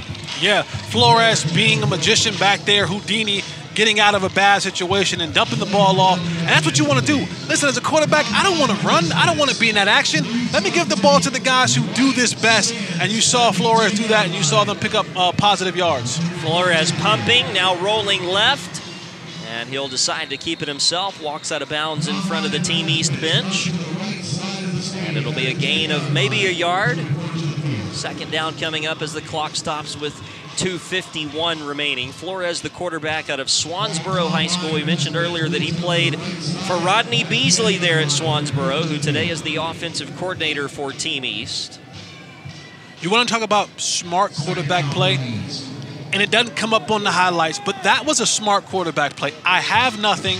Let me get something positive and get out of bounds. It saves us a timeout. We get some positive yards. Now we can line up with the clock stop and try to do something the next down. And Flores again in some trouble, is going to spin away from two would-be sacks and then throws it forward for Smith, who makes the catch. A short gain on the play to the 39-yard line. Flores was dangerously close to being in front of the line of scrimmage as he released that ball. But it'll be third down coming up. Clock winds under 2:40. As you see the improvisation skills there from Damian Flores. Flores is turning into Houdini back there. He's getting out of some things. He's spinning, he's turning. It reminds me of a former teammate of mine, Tony Romo, who sometimes would have, defenders would have dead to right, and Tony Romo would spin out of there, change out of there. Next thing you know, touchdown 40 yards down the field.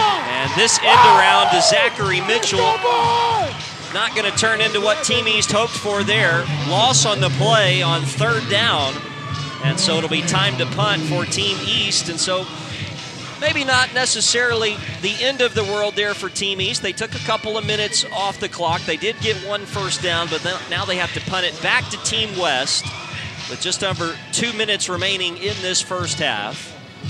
Team West will send Cunningham and Canada back deep to return the punt. And you have to remember that Team West does not have any timeouts late in this first half. So they're looking for a good return here, either from Cunningham or Canada. Canada will come up and take the punt and return it. And we'll get across the 35, and that's it. Good special teams tackle there by Team East. Wallace Doman made the hit. And so here we go, 1:42 remaining, first half. No timeouts for Team West, down 14-13. And this is going to really challenge the players right here, right? 6 weeks, 6 hours of practice, and now you have to try to put together some sort of 2-minute drill where you're able to move the ball down the field and get it to at least field goal range, and that way you'll go into the half being down all football game long. If you can get a field goal, at least a field goal here, you're going into the half with a positive effort, up 2 points in a football game that you trailed all day. It's been sort of a weird feel to this football game so far. Team West seems to be dominating on the stat sheet. They have really moved the football well, but it's been 2 touchdowns from Team East, both from Damian Flores, 1 touchdown pass, 1 touchdown run that have propelled Team East to this lead. And really it was just the turnover by Team East that led to the touchdown from Team West. They got the ball starting at the 9-yard line and had to punch it in on a 3rd and goal. As Uhlenfeld made that catch, going to lose a lot of yards on 1st down back to the 30-yard line. So they just lost 8 yards on that 1st down play, and now I would imagine they would go into conservative mode here. With Ethan Grady at the quarterback position here for Team West, 90 seconds to play in the opening half. And he'll hand it off to Bowen. Bowen will be hit and driven backwards well on the play by Topola. 3rd down coming up. Yeah, those last 2 plays are kind of almost worst-case scenario for Team West. Is you have a bad play on the bubble screen, and then you don't get much on the draw play. So now you find yourselves in 3rd and forever with a minute left to go on the clock. You don't want to do anything crazy that might turn the football over right here and give it back to Team East. Team East has 1 timeout left, so eat up all of this clock.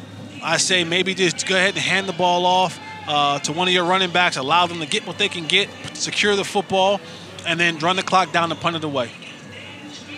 Grady will throw, and that is incomplete. And see, that's what you can't have. Yep. You can't have an incompletion right here simply because now you allow Team East to save that timeout. They don't have to use the timeout now, and you have to punt the ball away. And if they get a good return right here, they put themselves right there in field goal range. Yeah, sort of a peculiar play call there. I understand what they're trying to do with the screen, but a handoff, a draw play, something like that where you're guaranteed to keep the clock rolling would have been much better. And Team East gets to hold on to that timeout, as you mentioned, Jesse. Now the punt by Maddock. If they can get a good return here, they'll be in business, but a nice hit initially there by Team West on the return man. That's Ronique Capers, who was able to make 1 guy miss, not able to make the 2nd miss. And so a return to the 40-yard line. Actually, about the 38 is where they will mark Team East to start this possession. 22 seconds, 1 timeout, and a 1-point lead for Team East. And here comes Darren Bryden to try and drive him somewhere into field goal territory, field goal range, prior to the end of the half. Now, the last All-Star game we saw a couple of 50-yard field goal attempts. I believe maybe 2 or 3. And was it 1 or 2 that were good? So it would be great to have a good big play right here, maybe set up for a long field goal. And instead, it's going to be a sack and a fumble. Bryden actually was able to fall right back on that, but sacked on the play, coming in unblocked off of the edge. Looked like that was Nathan Meeker, number 40. And it was Meeker who just came in untouched. Bryden able to fall back on the loose football, and Team East will say, you know what, let's just go to the house up 1. So it's halftime here at AT&T Stadium. Sort of a sloppy end of the half, but other than that, we saw some good football on both sides. And as we go to halftime, it'll be the East 14, the West 13. We hope you'll join us at halftime as we'll hear from both coaches and take a look at the first half highlights here at AT&T Stadium. Back to Arlington here in just a moment.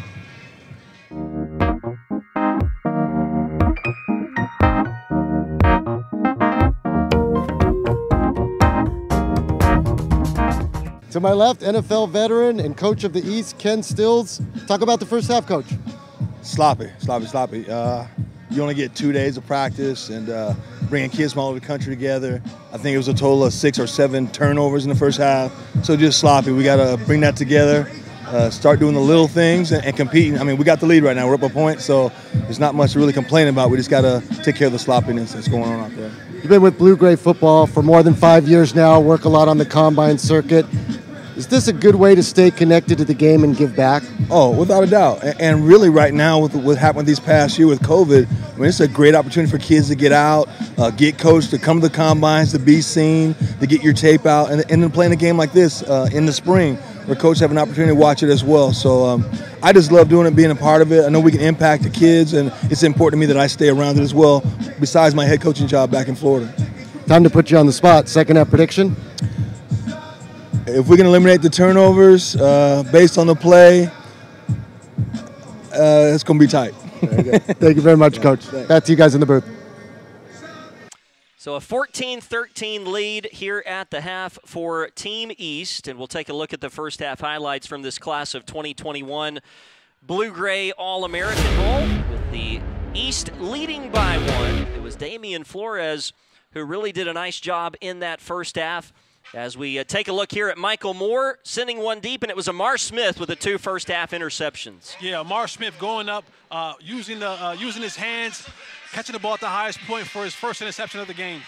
And Flores, with the good arm strength, got the pass out here to Mitchell. He would connect later on with Mitchell for a touchdown, as Team East really looked good early, especially in that first quarter. Flores, when he has a little bit of time, he can deliver the ball down the field with some accuracy. You see right here, he's using his legs, small frame, big heart, a lot of fight in that dog right there. Yeah, you got to be impressed with the perseverance and the grit of Flores. As we mentioned, he is here from North Carolina, played for Rodney Beasley. As you look again once more at that touchdown, and just a couple of really nice plays turned in by Amar Smith of Team West. That open field tackle, that went along with his 2 touchdowns. And then the guy that you really fell in love with the first half, Jedi Cunningham. Absolutely. When you watch Cunningham play, his vision, his patience, being able to see when things are opening up. Oh, that's not there. I get outside and I make something out of nothing. He's done a wonderful job today with the football. And just an amazing interception right there, high pointing the football. That was his second of the first half. And then Avery Bowen got going in the running game for Team West. I like Avery Bowen. He's a downfield runner. He's not doing too many jukes. He's not doing too many shakes. He's getting the football, and he's getting his head, he's getting his body behind his pads, and he's delivering the blows. And a couple of nice throws by Damian Flores on this drive. That one to Thompson, and then the long touchdown pass, the blown assignment cashed in by Flores, and the catch by Mitchell. Harry Houdini Flores is playing a good game today. He's getting the ball outside the pocket on scrambles, and guys are staying alive for him down the field. Delivered that ball right there for a Mitchell touchdown. That touchdown for Team East put them up 14-6. And then the interception right there by the Virginia Tech commit.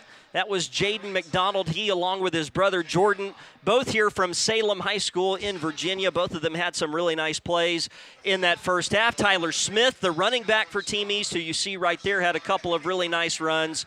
Both teams seem to feel good with where they are halfway through. What do you see as the keys to the second half of play? Yeah, it's cleaning up some of that sloppy play, right? The pre-snap penalties, that doesn't take much practice. You know when the snap count is, you can't jump off sides, right? And now turning the football over. If you can clean up some of those things, pre-snap penalties, turning the football over, you give yourself an opportunity to win the football game in the second half. And in the first half of play, as we go into the second half, who are some of the guys that you've liked on both sides? You know, my guy's Cunningham. I always find a pet cat from the West team. This is a smaller guy, but he plays with a ton of heart. Small, great vision, scat back, sees the holes when they're not there. He bounces them outside, and he has the breakaway speed to go out there and make plays. And, of course, I like one of the twins, the Smith twins, playing that defensive back position, has one interception already, playing that safety position, coming up, laying the wood on some of these guys.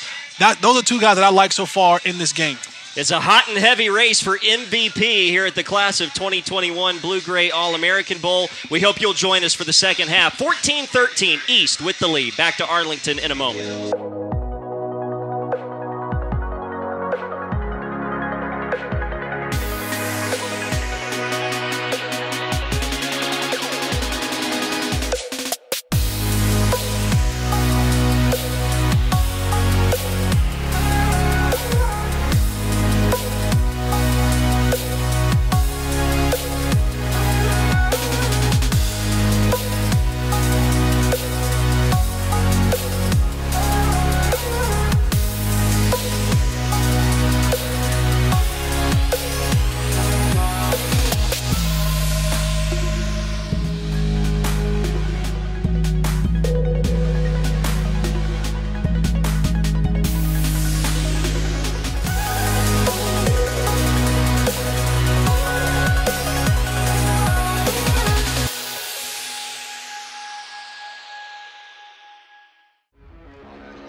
West coach and NFL veteran Arlen Harris here to my left. Your thoughts on the first half, Coach? Not bad, not bad. Getting these boys together in a short week like this, trying to eliminate as much mistakes as possible, not turn the ball over, and I think hopefully we'll be able to correct those things. Not your first rodeo at the Blue-Gray All-American Bowl. What's the biggest takeaway from you? I asked Coach Still the same question. Staying close to the game and giving back, is that one of them? Oh, absolutely. Staying close to the game, paying it forward to some of these kids, spreading that knowledge and helping some of these kids go to the levels that you've been blessed to be a part of. And, they're sponges all week, giving them an environment they can be excited about and hopefully watch them at the next level. You heard it from Coach Harris down here on the field. Back to you guys in the booth. Start of the third quarter here in Arlington. I'm Ryan Castle alongside Jesse Holly. 14-13, the East on top. It'll be Team East kicking deep to Team West. They have Cunningham and Canada back deep to return. And we'll see if the second half these teams can clean up some of the sloppiness issues that we heard both head coaches speak to in our talks with them at halftime. As Cunningham will get a chance to return this from the 3. And looking for a block from Canada. Will stay on his feet and now try to reverse field and look out. Cunningham has the speed to the 40. He's at the 50.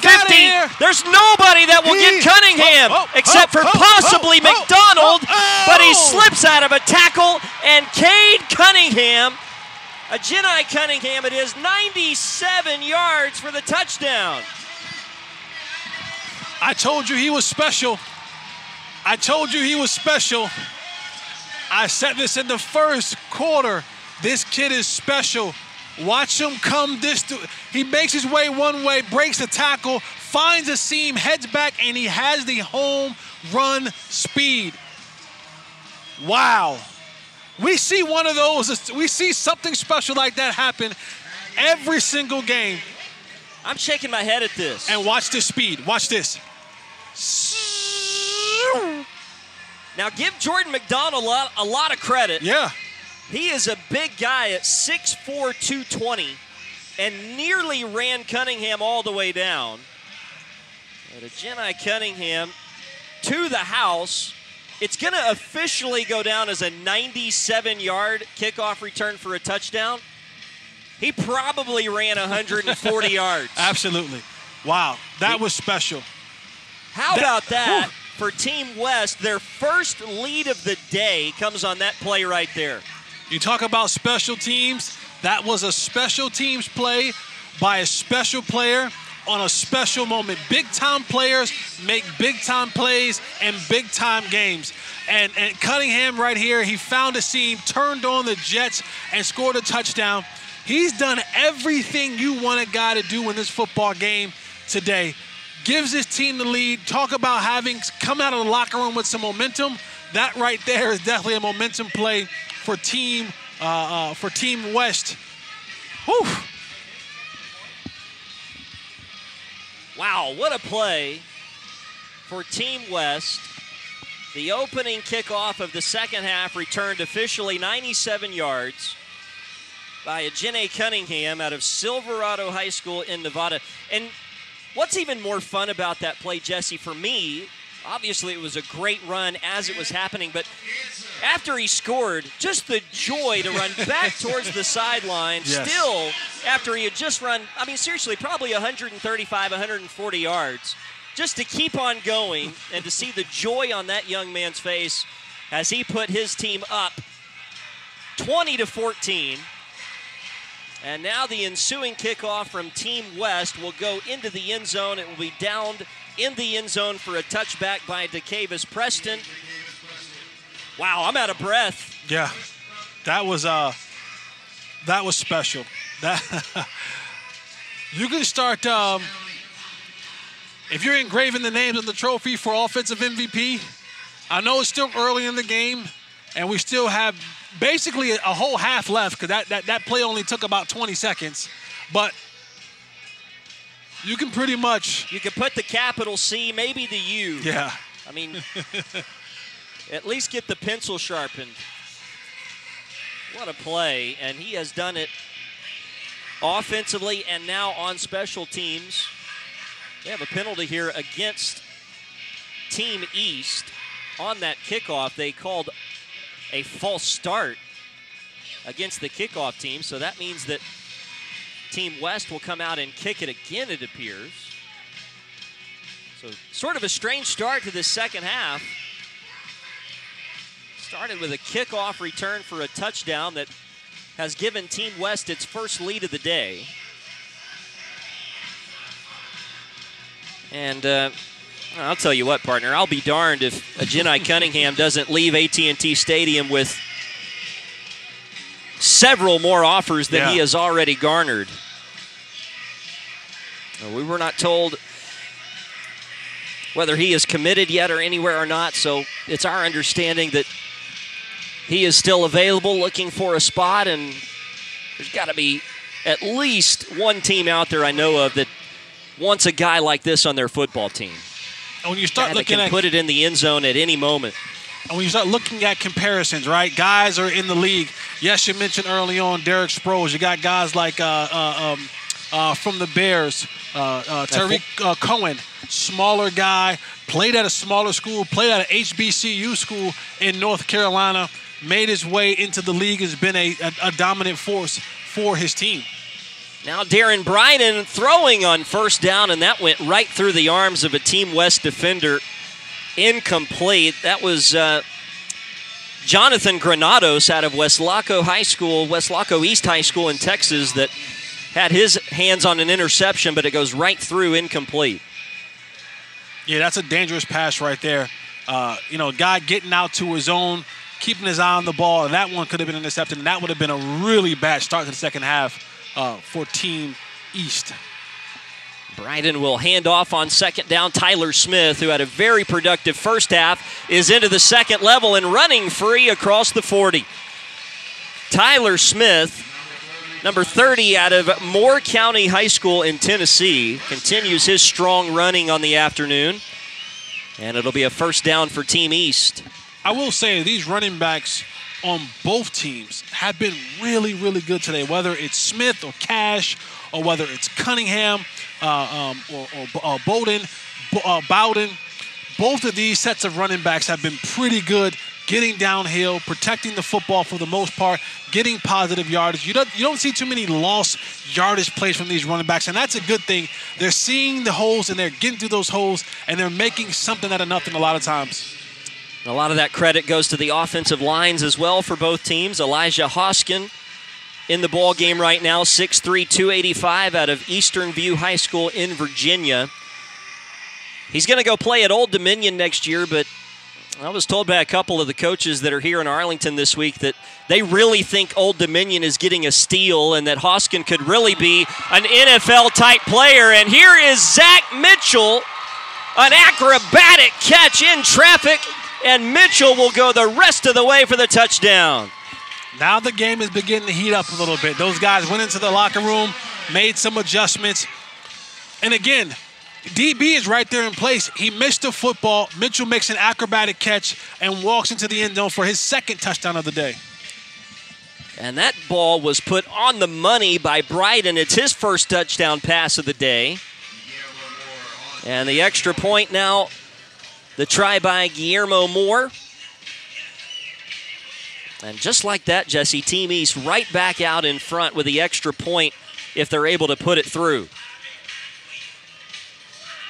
And this is the exciting part about the All-Star games, right? Despite the mishaps that may have happened early in the football game, now that points are on the board and guys are beginning to get into some sort of rhythm, you know how you want to do certain things with certain players. Now you're starting to see this thing light up and be really, really, really fun.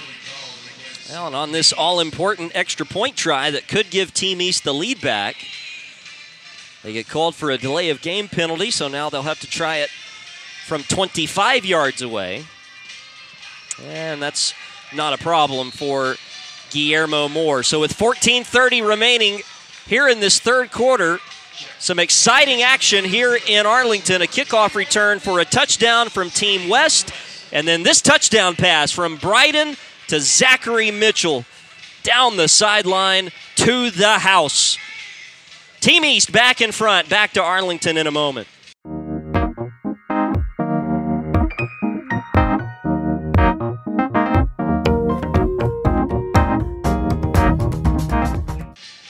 Canada and Cunningham back deep for Team West, as Team East has just gone back in front. A touchdown pass from Darren Bryden to Zachary Mitchell. It's Mitchell's second touchdown reception of the day. Both of them have been walk-in scores.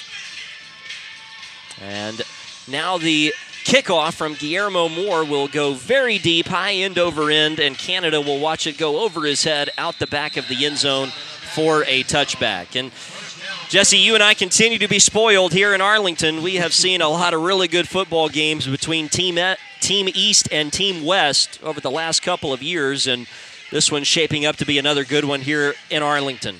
Absolutely. I love when they get settled in, right? You come out a little bit early in the first quarter. There's some nerves. There's some getting used to playing with these guys, to get used to the atmosphere. You're still in AT&T Stadium. You got a 50-foot, 50-yard-long jumbotron that you're playing in front of them. The stars play in this place. But once you kind of settle down and you get comfortable and you get that first hit off, you get that first pass caught, you get that first pass defended, now you're getting into a groove, and you've seen them come out of the second half, and this is the part that's really fun for us. Carter center fit back in at quarterback for Team West. He'll hand off to Cunningham on first down. And again, Cunningham to about the 26-yard line for a gain of 1. Now, something that's interesting that Ken Stills brought up in his halftime talk with Sean Siglinski downstairs was just the fact that with the COVID-19 pandemic this year, a lot of these players, it's quite possible, did not play a senior season of high school football. And as you know, Jesse, that a lot of the times either makes or breaks it for a player who's wanting to go to the next level to play college football. A lot of the times it's that film from your senior year that you're able to distribute to coaches all across the country, and that just wasn't possible for a lot of these players. So this game today is sort of that one final opportunity to get some things on film, get that sent out to some coaches and go, hey, look, here's what I did. And I did it at AT&T Stadium in front of a big crowd on a big stage in a big game against other really good players from all across the country. And that speaks volumes when you're able to send that into a coach's office. Yeah, absolutely. And you hit on it. This pandemic has affected and impacted a lot of these football programs all across the country. And so when you have these moments like today and you have the Blue-Gray All-American game, to be able to put that stuff on film and send it into a coach, that may be the last thing that he sees, and it may be the last thing that he needs to see, and says, you know what? This guy deserves a chance. This guy deserves a scholarship. I got one left. I got 2 left. Let's get these guys in here and see if they can help us out in the long term at our university. Carter center fit, having to take a high snap and make the most out of that play. Gains maybe a yard. It's going to be 3rd down and long. There was a penalty mixed in on this drive as well. And so 3rd down for Team West, a chance for the Team East defense to get off of the field. They've got Connor Cunningham in at the left defensive end position and Aaron O'Kell at the right defensive end. Both of those guys have caused a lot of havoc in the backfield today for Team East. 3rd down, Centervet will roll to his left. Looking downfield, fires, and that pass is caught. It's inbounds, I believe, but I'm pretty sure it's short of the 1st down. We'll have to wait and see what the officials decide as they convene. Catch. It is a catch, and it's a 1st down. So Eulenfeld with a catch, got a foot down, and got enough yardage for the 1st down. As you can see on the replay, it was close either way.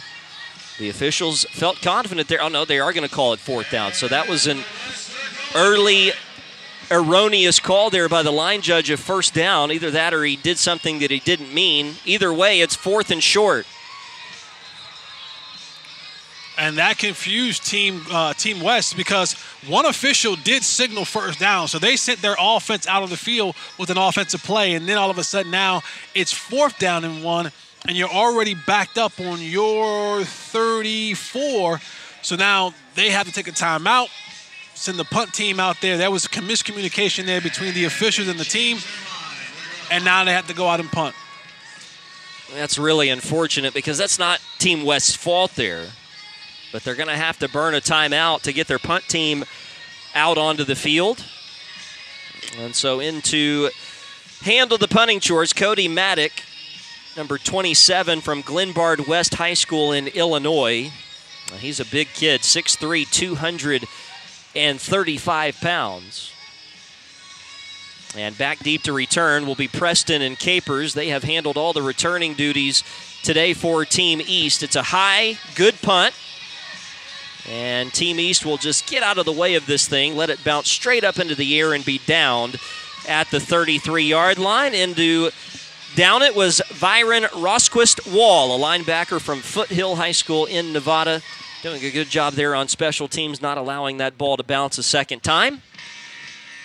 And so Team East with the football, ahead by 1.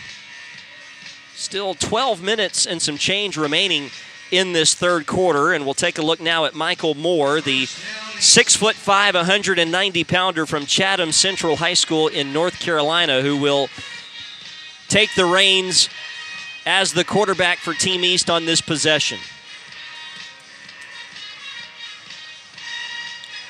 From the 34-yard line. Moore will turn. He'll hand off on first down. And squeaking through the line for a few extra yards after the initial contact up across the 40-yard line goes the ball carrier, Tayshawn Pittman. Called Pittman's name a couple of times today for some strong runs. That, a gain of 7 on first down, brings up second and short. And they're starting to speed their offense up a little bit. You start seeing them coming right to the line of scrimmage, getting the play call and going fast. And again, Pittman will get the carry. This time, we'll get a first down to the 45-yard line. And again, having to do it after being hit behind the line of scrimmage. Tayshawn Pittman with a first down carry for Team East. And I mentioned this earlier. All these running backs have been doing a phenomenal job today with seeing the holes, reading the proper holes, getting downhill, breaking tackles, getting positive yards, being good receivers, being good blockers, in addition to being good runners. And so a lot of them aren't of the big size, but they've been able to do a lot of other smart things. And here's a sack on the play. Michael Moore held onto the football a tick too long, and Gavin Hawley out of Hillcrest High School in Utah, being looked at from schools out of the Big Sky Conference, right there got home to the quarterback. I thought that was my cousin when you said Hawley. When I look at the name, it's Hawley, not Holley, but maybe somewhere down the line somewhere we're cousins. I think if it had been Holley, you would have had a new favorite player down there. Come on, you know what? I would have called him my cousin. It would have been my brother. It would have been something. I would have been calling him every chance that I got. Well, second down and long. The sack by Hawley, a loss of 9 on the play. Moore back to throw on second and long. He's going to go deep. Corner, pass, juggled and caught by Mcdonald again. Braxton Mcdonald, another big catch. I beg your pardon, it's Davion Fields, number 10 for Team East, the receiver from Old Bridge High School in New Jersey, your home state. And yes, right sir. Here, Michael Moore with another beautiful pass deep. Look at that catch, the concentration by Fields to hold on to that football. Yeah, that was a great throw and a great catch. He made it a little bit harder than it had to be with the double catch. But for the defense, you don't want to give up that big of a play. You got second and forever, and you don't want to give up that big of a play to a team that you got on the ropes. And speaking of big plays, Willie Edmonds Jr., the running back from George Washington High School in Virginia, gains 14 yards on that carry, another big run around the right end. And Team East are driving the ball down the football field, getting some passes, running the ball decently, and they find themselves in the red zone again. Let's see if Team West can get stout and make a stop. And this pace for Team East has made a difference. Team West just had to try to get 2 guys off the field in a hurry, and a pass across the middle to Fields again caught. He had to reach back and make that catch. And it is a first down, sets up first and goal at the 7 for Team East. Looking to increase their 1-point lead with 9:40 to play in the third quarter. This has been a well-executed drive from start to this point right now by Michael Moore. He's got Willie Edmonds Jr. in the backfield and hands it to Edmonds Jr. around the right side. He will score. Touchdown, Team East. This time, Willie Edmonds Jr., the running back, into the end zone. And Team East now an extra point away from making this an 8-point football game. Yeah, Team East done a great job. They walked the ball down the field methodically, ate up some clock, had some big plays. And I mentioned this earlier, being able to convert. They had a couple conversions on third downs, and that kept the drive alive. And when you're able to do that at the end of the game, you look up and you say, man, this was the difference between winning and losing that football game, is that when we got in those third down situations, we were able to convert, we were able to extend the drive. The defense gets worn out that way, and now you're able to have your way with them. Well, the extra point makes it East 28, West 20. That touchdown run by Edmonds set up by a couple of nice completions to Davion Fields. And Fields congratulating Edmonds as he gets into the end zone. East by 8. Back to Arlington here in a moment.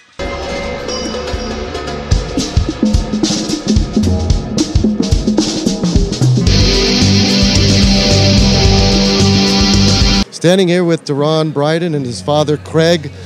Great connection the two of you have. Your father's a quarterback coach and is also deaf, but has really kind of set you down the right path for this slinging the ball type thing, huh? Yeah, definitely. Me and my dad, we work out all the time. He's a great quarterback coach, keeps me sharp in my mechanics, and it's just been great to have him. Mr. Bryden, talk to me about how proud you are of your son. My son is a great quarterback. I've been training him since he was 5 years old, and I brought him to Dallas, and I'm always there for him. And we work out like that 6 times a week for the last 14 years.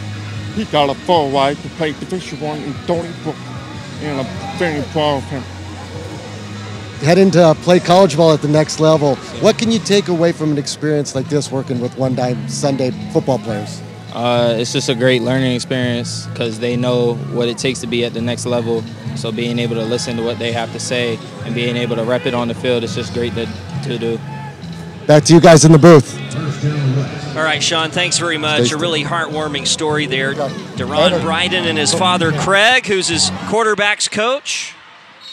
Avery Bowen with a nice run here for Team West. Going to get out towards midfield, and you can even hear the emotion in Mr. Bryden's voice there. You can just tell how proud he is of his son, Darren, and what he's accomplished in his football career. And as a father myself, I can resonate with that, and just a special moment here at the Blue-Gray Football All-American Bowl. Yeah, there's nothing more special than a bond between a father and a son. And then when they get a chance to bond, not only in their relationship, but around the game of football, something they both love to do, and then you can have your dad coach you in the position that you love to play. That's something that's uniquely special, and I'm glad that they have that with each other. And so there's so many stories like that where you have father and son, but it just warms your heart every time you hear them.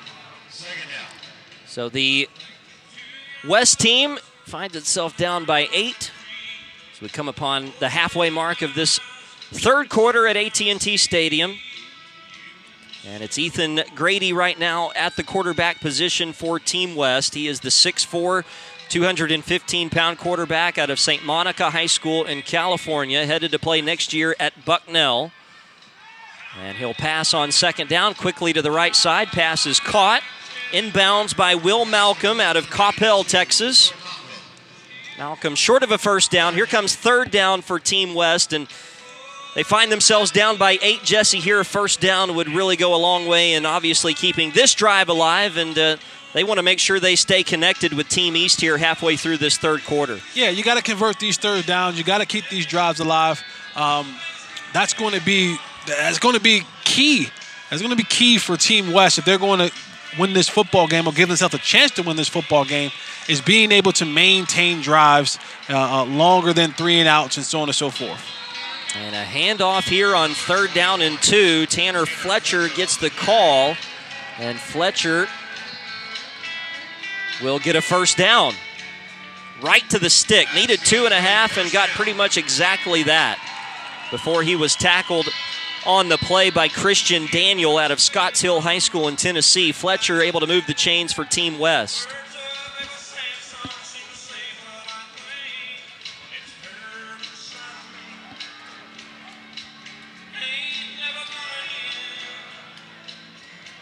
So Grady will be in the gun. Bowen is the running back behind his right shoulder.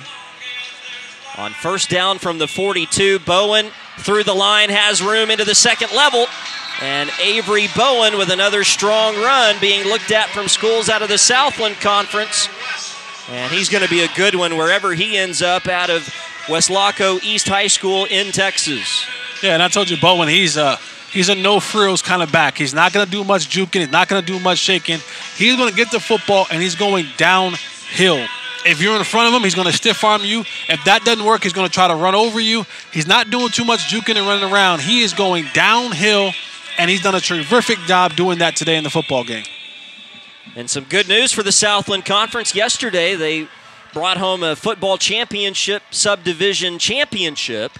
Sam Houston State beating South Dakota State 23-21 on a late dramatic touchdown. And here a back shoulder throw by Grady to the end zone for Will Malcolm, broken up right at the last very possible moment by DeCavis Preston. Incomplete, sets up 2nd and 10, and a nice play all around on this last throw.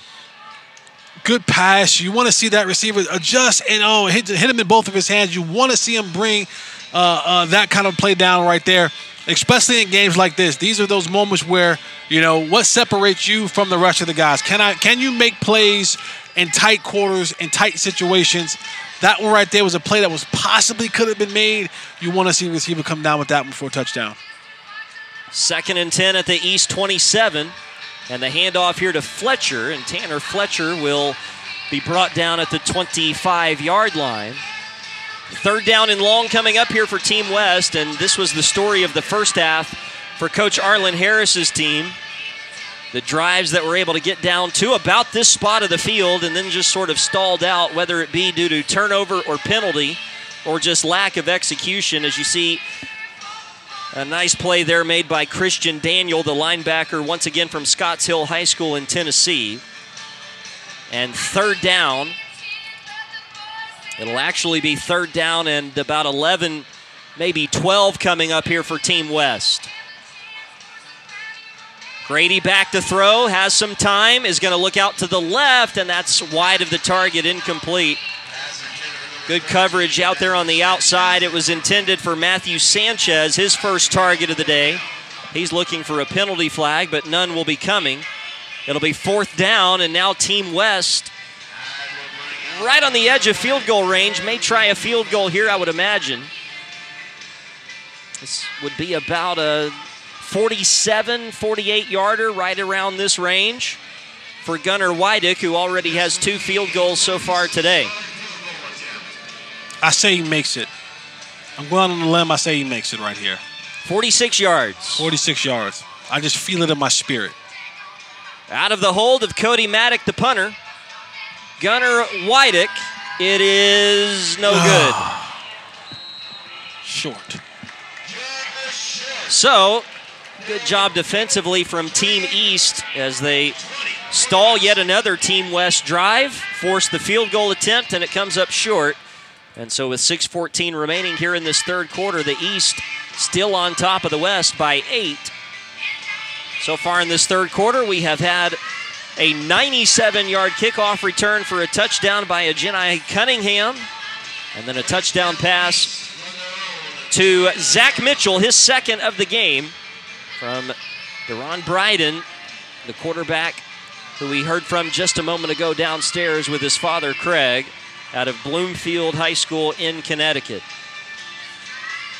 Now Damian Flores back in, and he's going to be hammered from behind. Sacked on the play, back inside the 20. Coming off free from the edge was number 55, Ozzie Gonzalez out of Santan Foothills High School in Arizona. And it's a great play right here. Watch Ozzie come around. You talk about that bend, right? Lower man wins when I'm coming around that corner. He gets underneath the offensive tackle's pads, and once you do that, he's basically going to push you right into the quarterback. The quarterback at the top of his drop, couldn't see him coming. Ozzie comes around the end for a sack, backs Team East up an extra 10 yards on that sack.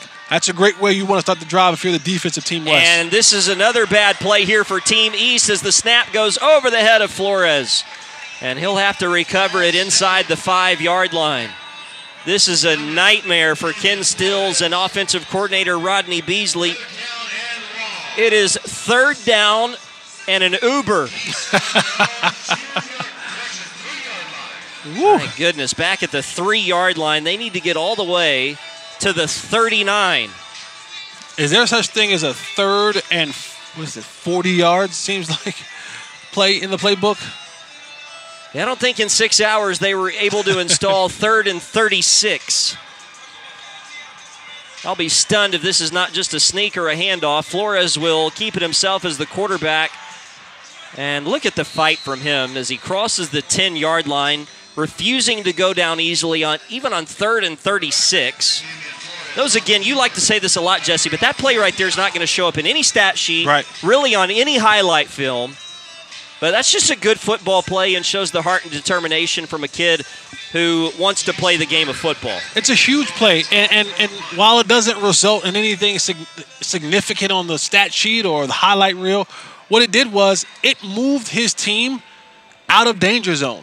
It allowed you now to have a little bit of breathing room. You knew you were going to punt. You knew you didn't have a play that was going to result in a 1st down. So I need to get as much as I possibly can to get my team from out of danger zone so that we can punt the ball off and get down there and possibly make a stop. This is a great punt, and it bounces by Cunningham, and the question will be, did he touch the football?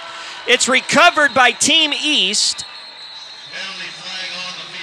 There is a penalty flag way back up the field at around the 33-yard line. So we'll have to deal with that at some point as well, but they're going to say that Cunningham evaded that football and did not touch it. Otherwise, it would have been a live ball, and if East recovered, which they did, it would have been their football, but instead they'll say that the West will retain it, and we'll check in on what this penalty flag is all about as we take another look. Cunningham came over to try to field that punt. Ended up taking sort of a half-hearted effort at it. Just sort of was in between whether he wanted to field it and try to return it or just let it bounce by him. And for everything good that Cunningham has done to the end of this football game, that's the one thing that you can check off in the bad box. You got to make a decision, right? In special teams, you can't have that indecisiveness. The play is happening fast. And it's a one-time down. You don't get a chance to make up a bad play in special teams. And so either you're going to go up there and fair catch that and catch it, or you're going to scream, Peter, Peter, Peter, poison, poison, poison, and get the heck away from it. You can't be in the middle of, I'm going to field it and let it bounce, because you have situations like that. And that can go either way. That sometimes you have officials that say, oh, nope, it touched you, and you turn the ball over. So you got to be very decisive on special teams. Make a decision and make it right away.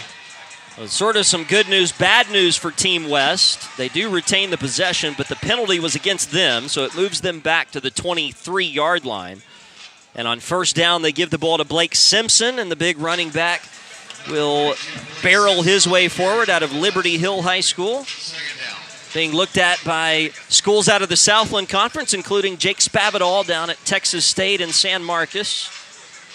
And there, Simpson picking up 5, almost 6 yards to bring up 2nd down and medium. As we come upon 3 minutes to play in the 3rd quarter. Team West with the football, down 8. And again, the hand to Simpson. And Simpson initially stood up, is able to fight his way forward for a few extra yards. And he'll set up 3rd down and 1 coming up. And Team West hasn't had a problem. You know, when they get the ball in these backed up situations, they haven't had an issue with driving the ball down the field. It's when they get around that 30-yard line, it's all of a sudden their brain kind of freezes up and they aren't able to complete things the way they want to complete them. So hopefully, and we've been saying it all game long, and you would think that this game would have been different. Team East would have been up more, but Team West is still within 8 points. You're 1 touchdown and 2-point conversion away from tying this game up. You got to just complete these drives. Cunningham gets the carry on 3rd down, and he didn't cut the ball up the field, and it costs him a 1st down. Tackled in the backfield for a loss. Several blue jerseys in on the stop, including Nehemiah Scott, number 8 from Marshall High School in Virginia. He was the first guy that got there and then finished off on the play by Stephen Fitzgerald out of Ohio. Cunningham unable to pick up the first down, and it's time to punt for Team West. Now, Ryan, what do I say about when running backs have 20-plus yard runs? What is that the reason because of? Getting outside. And receivers blocking downfield. Yes, that's right. Now, a lot of time the running back has negative runs from the outside. You know what that's because? Receivers didn't block. A receiver didn't block down the field, and that's exactly what happened here. The receiver didn't get a good block on the cornerback. He read the play, came up, and made a huge stop. So now the punt return, initially bobbled by Ronique Capers. He's able to recover that and get a positive return out close to the 35-yard line. You know, we were talking about Team West and their ability to drive the ball down the football field and then have those drives stall out for one reason or another. I believe that might have just been their first 3 and out of the day. So good job by the Team East defense, and now they'll go back to work offensively. Willie Edmonds will be one of the running backs in with Darren Bryden at the quarterback position. He's got Tayshawn Pittman to his right, and Pittman will get the carry on first down, and Pittman right through the hole for a big gain and a first down across the 45-yard line. And I sound like a broken record, man, but these is running backs. This is the best group we've had this cycle. It is. There's no question. It is. And you're seeing it on both sides. They are getting, when they have a hole to run through, they are running through it with aggression, with ferocity, and they're making plays for their football team. Now Bryden will try his hand at a quarterback run and will cross into West territory, gets to the 46. So a 7-yard gain there for Bryden with his feet. Second down coming up. Bryden out of Connecticut. Played his high school football at Bloomfield. 6'2", 200-pounder. And a low snap, came out wobbly. He's able to pick it up, runs out of the pocket, now throws deep, and coming back to the ball is Mitchell. Are you kidding me? Zachary Mitchell with his 3rd touchdown catch of the day. And this one, the most unbelievable of them all. Well, I know I said this earlier about you can start putting the offensive MVP for Cunningham. Hold on 1 second now. Mitchell is staking his claim and saying, "Oh, I know he's over there doing his thing, but I'm over here doing my thing." His 3rd touchdown of the day. He has well over 100 yards receiving. He's making a case. There may be a turn in the tide right now for offensive MVP. And Mitchell is saying, "Don't forget about me." The extra point is good, and Team East has gone up by 2 scores, 35-20. We're under a minute now to play in this 3rd quarter, and we are back to Arlington. After this, Zachary Mitchell, 3 touchdowns on the day.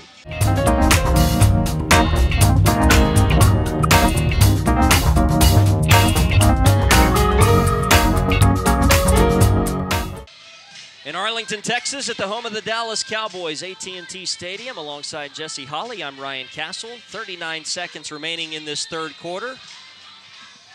And Team East has now taken its largest lead of the day. And Quinyon Canada will try the return now from the goal line. He will be stopped short of the 20-yard line. Good special teams play made here by Team East. And now Jesse Holley, Team West up against it, down by 2 scores, and they've got to really get the football moving in a hurry and start to finish off some of these drives with 7. Yeah, Team West, they can't have any more empty possessions. You're down 15. This quarter is about to end, so you'll have 16 minutes to put together a game. You haven't really stopped Team East in the second half, so offensively, you need to go out there and put the pressure on them by scoring this drive right here and putting the pressure back on Team East to keep that lead. But you can't have any more empty possession where you turn the ball over or where you have a 3 and out.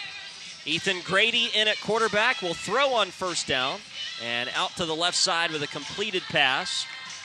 And that is Will Malcolm on the catch. 5'10", 175-pound receiver from Coppell, Texas. Played for the Cowboys of Coppell High School as a high school athlete, and he gains 3 yards on that reception to bring up second down.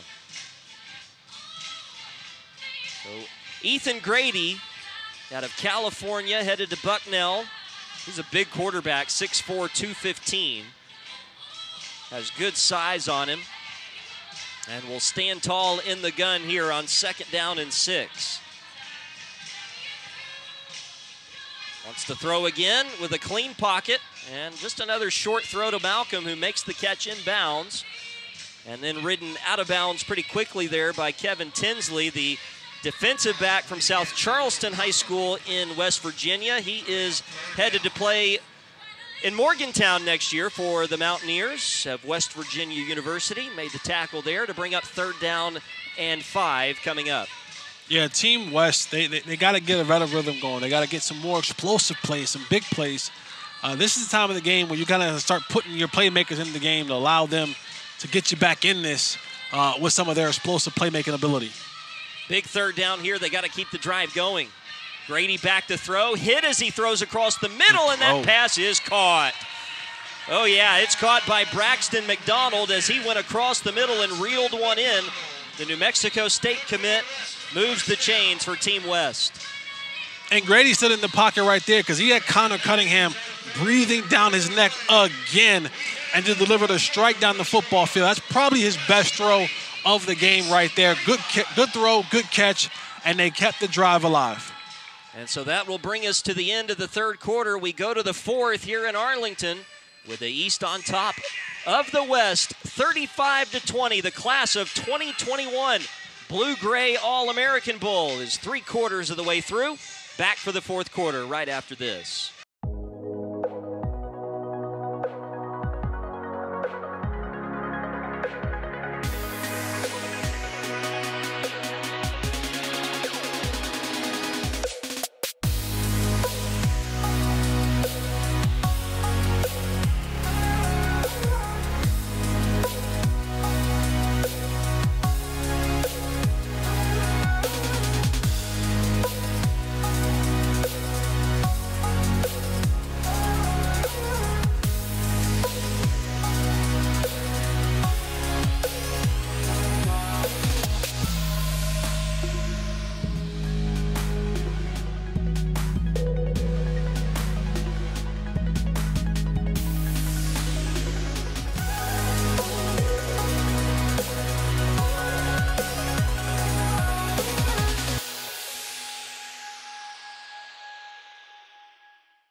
Fourth quarter just about to get underway here in Arlington, AT&T Stadium, the site of our 4th and final class of 2021 Blue-Gray All-American Bowl. And Team West with the football to start this 4th and final frame, down 35-20. Ethan Grady will be in the gun, 1st and 10 at the West 47. He'll hand off in a big play here. On the ground, Tanner Fletcher will get into East territory. He'll have a 1st down to the East 41-yard line. That's the kind of play that they need right there. You got to keep this thing going. Great read, hand the ball off, get downfield. Out of bounds to save the clock, save them some time on the clock. That was just a smash on the left side of that offensive line. They just crashed down and laid the boom on that defensive line for Team East. Tanner Fletcher with 11 yards and a 1st down. And now Grady back to work with 2 running backs on 1st and 10. And wants to throw again. Pressure from Cunningham. The screen out to the right is caught by Bowen down on his shoe tops. And Avery Bowen does a really nice job to turn into a positive play. And it's a 1st down for Team West, back to back. Yeah, Connor Cunningham breathing down the neck of the quarterback again. He gets this one off, and Bowen is able to catch this one off the top of his shoelaces and turn upfield and get a huge gain for a 1st down. Again, now, for Team West, this is the spot. This is the place right here where they've had trouble all game long. They've been able to drive the football, but they get into this right outside the red zone, and all of a sudden they begin to collapse. They got to keep it together, and they got to put together a drive that results in a touchdown, not a field goal. And a handoff again to Bowen. Behind left guard, crosses the 30, gets to the 28 for a gain of 3. And it seriously has been the story all afternoon long for Team West. They have consistently driven the football to this spot of the field, and then it just sort of breaks down from there. They have one offensive touchdown in the game. Their other touchdown was on a 97-yard kickoff return for a touchdown by Jedi Cunningham. And now 2nd down and 7. Ball at the East 28-yard line. Grady's going to look left. He wants to throw. He wants to go deep. Will Malcolm. Oh, and it's over his head and incomplete off of his left hand. Grady missed his man that time. And a missed opportunity for Team West. Here comes 3rd down and 7. Yeah. Take another look. He wanted that one back. He wanted that one back. He had the receiver. Just kind of just overshot it by a half a yard. If he can get that one back, I promise you to say, give me that one more time, coach, and let me see if I can make this pass complete. But he was right there. That would have been the play that they needed. But again, here we are, 3rd and 7. They need to convert right here to keep this drive alive and to have some points out of this. You almost wonder if this is 4-down territory, but it won't end up mattering as that pass is intercepted. Across the middle came the throw, and Ronique Capers with the interception for Team East, and that will slam the door shut on yet another Team West drive. And it's sad to say, but they've gotten into this portion of the field all game long, and again, had no problems moving the ball down the football field, converted when they needed to convert, big play when they needed a big play, and then they get down here right outside the red zone, 30-plus yards in, and they just can't find that rhythm to get them over the hump. And they needed a big play right there because you haven't been able to really stop Team East defensively. And now another score kind of really put this thing out of the reach if you can't get a stop here. Oh, this is big. Snap goes over the head of Michael Moore into the end zone. If you're Team East, you got to kick that thing out the back for a safety. Don't let it be recovered for a touchdown, and that's exactly what they are eventually able to do. This might be the turning point in the football game right here, though, because that'll be 2 points for the West on the safety, and they're about to get the football back as that errant snap went right over the head of the quarterback, Michael Moore. You see Team West trying frantically to recover that in the end zone for a touchdown, but they'll settle for the safety, and they'll get the football back with 14.5 to play here in this 4th quarter. And that's a difficult task. Moore is 6'5". He's not a short. This is not Flores back there who's 5'10", 6 foot. This is a 6'5" quarterback who's standing back there, and the ball sails over his head. But that goes back to what Coach said at halftime, being able to clean up the sloppy plays. Another snap over the head. This was supposed to be the door-shutting drive for your football team. Add some more points on the board for an offense who haven't been able to score on you, but now you give up 2 points because of, again, some sloppy play with a routine quarterback-center exchange. This one goes over the head of Moore for a safety. So now Team West, who it just feels like today, Jesse, continues to be given life in this football game. They've been on life support for most of this second half, but now this safety sort of opens the door for them to crawl their way back into this football game. That miss on the 3rd down to Will Malcolm in the end zone will be a play that is looked to by Coach Arlen Harris if they end up losing this football game, especially if they end up losing it by a score or less. That's still a long way to go until we get to that point. 14.5 minutes, a 13-point East lead, and they should get good field position. Cunningham and Canada back just inside the 25-yard line waiting for the kickoff, and it's going to be well short of that. Here comes Canada up to the 30. Here's the return. It comes up the numbers to the 40, 45, 50. And this is going to be a drive starting for the West just inside East territory at about the 49.5-yard line. Well, right now the story for Team West will be, can they punch one into the end zone? And we're going to go downstairs before we have the answer to that question. Sean Siglinski is downstairs with Kevin Tinsley. Nearly a 2-touchdown lead here in the 4th quarter. Talk about the game flow. Man, the game flow, we just trying to stop them from scoring, not letting them get in the end zone, just keep playing defense. Back in the secondary with the Mcdonald brothers. They're going to Virginia Tech. You're heading to play Big 12 conference ball. What about the level of competition that you're seeing out here? It's good competition. I like how everything's evenly matched, and just love playing football. Heading to play for the Mountaineers, what are your expectations? What are you hopeful for? I'm hoping to just go up there, just stay humble, keep working so I can be able to get on the field and play. All right, back to you, Ryan and Jesse. All right, Sean, thanks very much. Kevin Tinsley headed to West Virginia University to play for the Mountaineers. And he's a good football player. They're getting a good one in the defensive backfield next year as they look to maneuver their way through the Big 12. Neil Brown, their head coach. And now Team West looking to get things going. They're at the East 40-yard line. And Carter Centerfit, the quarterback, is going to hand off here to Simpson. And Blake Simpson, just refusing to go down, finally is brought to the turf at the 34-yard line after a gain of 6. But, Jesse, that should have been no gain at best on that play. And Simpson just continuing to drive the legs forward. Yeah, the will to make a play, right? Keeping my drive, keeping my leverage, keeping my momentum going forward. He's spinning, he's turning, and he turned what should have been a 3 or 4 yard loss to a 5 or 6 yard gain. And again, this is exactly what Team West needs. They got to continue. When they get around this 30-yard line, they get a little bit weary. Hand off Bowen, and Bowen tripped up in the backfield initially, but able to fight his way for a few positive yards.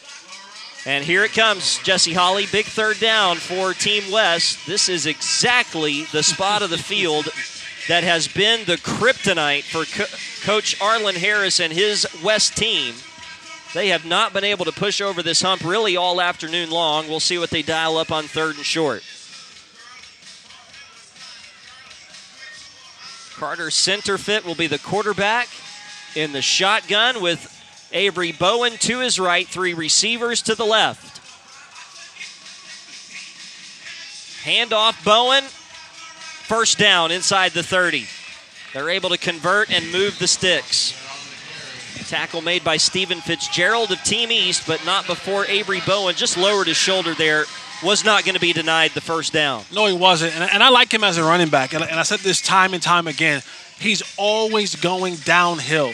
You go back and you watch any part of this game, you won't see him being hit and being driven back. He does the hitting. He is the hammer. He nails you, and he's driving you forward. His momentum is always taking him forward, and it did right there for a first down. Centerfit will step up and run, and he's into the second level. At the 10, Centerfit will be brought down right around the 5-yard line. Carter Centerfit sets up 1st and goal for Team West.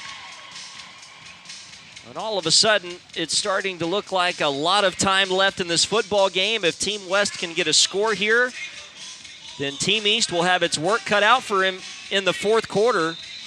Remember that safety came on a drive where they were up 15, looking to go down the field and possibly put the ball game away.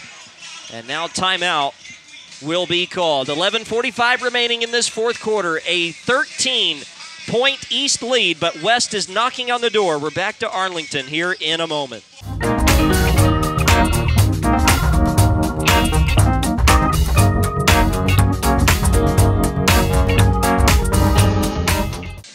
Team West knocking on the door here with 11:45 remaining in regulation. Currently down by 13, but a chance to cut pretty deeply into that if they can get into the end zone here. Avery Bowen, Blake Simpson will be the running backs for Team West. We have chronicled all afternoon long the running backs on both sides. They have all played really good ball games here. And the West is going to stack up 2 receivers to the bottom of your screen. Centerfit, the quarterback, will run it himself, and he is brought down after his short gain. The ball might have come out there before Centerfit was down. Simpson able to recover that for Team West. Wouldn't that be a nightmare?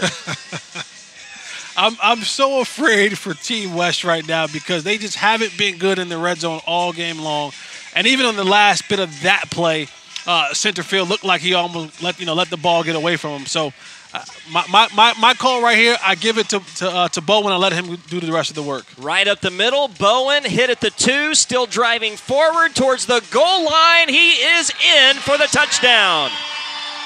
Once again, Avery Bowen would not be denied. This time it turns into a touchdown for Team West, and you almost could hear Arlen Harris, the head coach for the West team, and Seneca Wallace, the offensive coordinator, just let out a big sigh of relief. We finally punched one in the red zone. They've been waiting all afternoon long for it, and you see right here that Avery Bowen just made that happen himself. Listen, I told you all game long, he is the hammer. When he gets into that middle of that pile, his legs will drive, his momentum will go forward, and you saw it right there. Contact at the line of scrimmage, kept his leverage low, kept his legs driving, got his team a touchdown. And look here, we got a football game. We got a football game. Team West is only down 6 points. Literally 2-3 minutes ago, they were down 15, and now they're only down 6.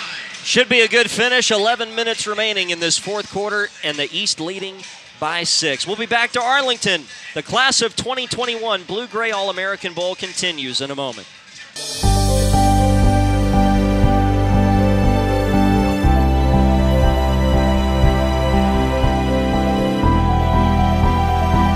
Fourth quarter, 6-point lead for Team East. It's been a good back-and-forth game here today at AT&T Stadium. We have been very blessed here in the class of 2021 to see 4 really good football games. If you're still looking for athletes to fill out your college football rosters for the 2021 season, we invite you to go back and watch the previous 3 class of 2021 Blue-Gray All-American Bowls, along with this one as well. A lot of good talent have come out here at AT&T Stadium, along with number 28, DeCavis Preston on the return, and Preston goes 100 yards for the touchdown, but there is a penalty flag down way back at the 37-yard line.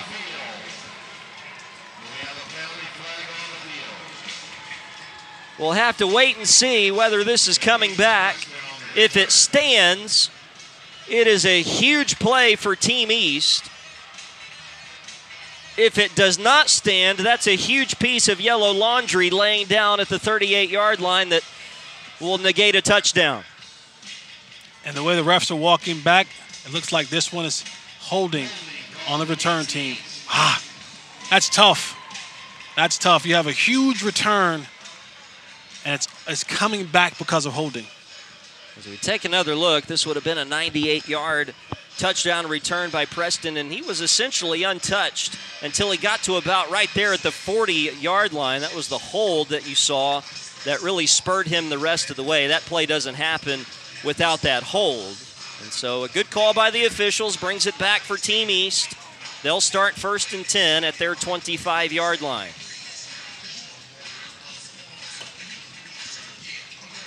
So now it's on the Team West defense. They've got to make a stop. Their offense just got them into the end zone for one of the first times today in the red zone. And we'll see if the Team West defense is up to the task. I'll tell you who not to throw it to. Don't throw it to Smith's side. There's a nice play made as Pittman got the carry. He's hit almost immediately. Tackle made on that play by Maximus Steinman out of St. Joseph High School in California, being looked at by the Big Sky Conference. Gavin Hawley in there as well. Gain of 3 brings up 2nd down for Team East. Michael Moore back in at quarterback. He's the 6'5", 190-pounder from Chatham Central High School in North Carolina. He was in the game on the last possession when the snap sailed over his head for a safety. That high snap is brought in by the 6'5" quarterback. He hands off, and Willie Edmonds Jr. is brought down in the backfield. This is a huge 3rd down right here for Team West. It's about 3rd and about 6. You need to stop right now. This is when you start looking at the guy to your left and to your right. You're saying, fellas, we got to dig deep. We got to find a way to come up with a stop right here to get our offense the ball back with decent field position. And if you can get a stop right here, that's going to go a long way for your football team. I agree. Big play here, 3rd and 6. 9.5 to play in the fourth quarter, and all kinds of movement up front right there. That's a play that you usually see in late August. We're in May and at an all-star game, and you sometimes see him there too. The question is, who made who jump first? Oh, it's offsides. That's huge against Team West. They're a little incredulous at the call there, but it's going to set up 3rd down and 1. That's a huge penalty right there. Huge. Oh, man, that's a huge penalty. You just don't want that right there. 3rd and 6, and you give up. Oh. You just don't want that. You don't want that for your defense. You don't want that for your team. This is your moment to get off the field, and this goes back to that sloppy play coaches were talking about. This is a part of that, jumping off sides and giving them essentially, potentially a 1st down. Well, the only good news is that Team West could still get off the field, but instead it'll be a 1st down. On the carry on 3rd and 1, crossing the 35-yard line for a 1st down is Willie Edmonds Jr. to move the clock and the chains for Team East. And that was just a matter of good point of attack blocking there. Caleb Grant, offensive lineman, 6'1", 290, got that good point of attack block. And now the deep shot down the left side is caught. Running free to the house is Damani Ward for the touchdown. You can't give up the big play behind your Team West. What a, you're getting these all-star games. What a ballsy call by Team East to when you're leading in a game, you want to eat up some clock, you want to burn some clock.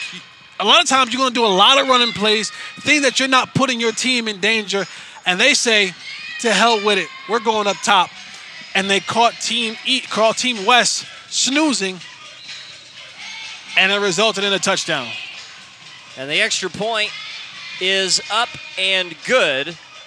And so that makes the score now East 42, West 29. Damani Ward got behind the defense and had enough speed to get all the way in for the score. The East by 13, back to Arlington here in a moment. Dance, Damani, dance.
.64 yards on the touchdown pass from Michael Moore to Damani Ward.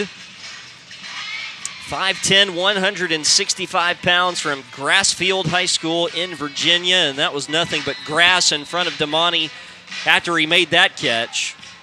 Made a nice inside move and went the rest of the way to put up the East team by 13, and now the ensuing kickoff will go to Canada at the 5. Up the middle to the 20. And makes a nice move around a defender, still on his feet outside the numbers at the 40. And finally will be brought down at the 40-yard line. Nice return by Quinley on Canada out of McAllen High School down in South Texas. And we've seen this game take some weird turns, some weird twists all game long. And despite 8 minutes and 28 seconds left to go, when you watch right here, you see Anari Smith. He's playing like, hey, this is cover 2. I got some help behind me. And so what they do, they find that honey hole. Safety doesn't get over the top fast enough to deliver it in there, and he score a touchdown. You can't give that play up when you're in cover 2. You got to be over the top, ready to intercept that football or make it a much more difficult throw. Here's a dangerous pass by Team West on the deep corner intended for Braxton Mcdonald. That pass nearly intercepted by Wallace Doman. And it will be 2nd down and 10. And, you know, that cover 2 scheme that they have run with Amar Smith. That's led to 2 interceptions today. He's been able to backtrack. He had that help over the top, though. That was the difference on those 2 interceptions. He did not have the help there. He was expecting to be able to hand that receiver off to somebody, and that just never materialized. Led to the touchdown for Team East. So now it is up to the Team West offense to respond and keep them in the ball game here with 8:19 to play. Ethan Grady back to throw, out quickly to the right. Pass is caught, and this is Mcdonald, or I'm sorry, Will Malcolm with the catch. And Malcolm will just be held on to. A big bear hug given to him at about the 45-yard line. So 3rd down coming up. Big play here for Team West halfway through this 4th quarter. Yeah, Team West needs to speed this up. This needs to be a much faster production. Got to get those calls in. And sometimes you might have to go in there with 2 calls and say, hey, listen, here's call number 1. Let's line up here call number 2 so that we can get to that line of scrimmage and really get going right now, because every single moment that ticks off this clock is a precious moment that you may not have a chance to get back and that you may need at the end of this game. That is definitely a huge component of these All-American Bowls, as timeout is going to be called here by Team West. The play clock was winding down.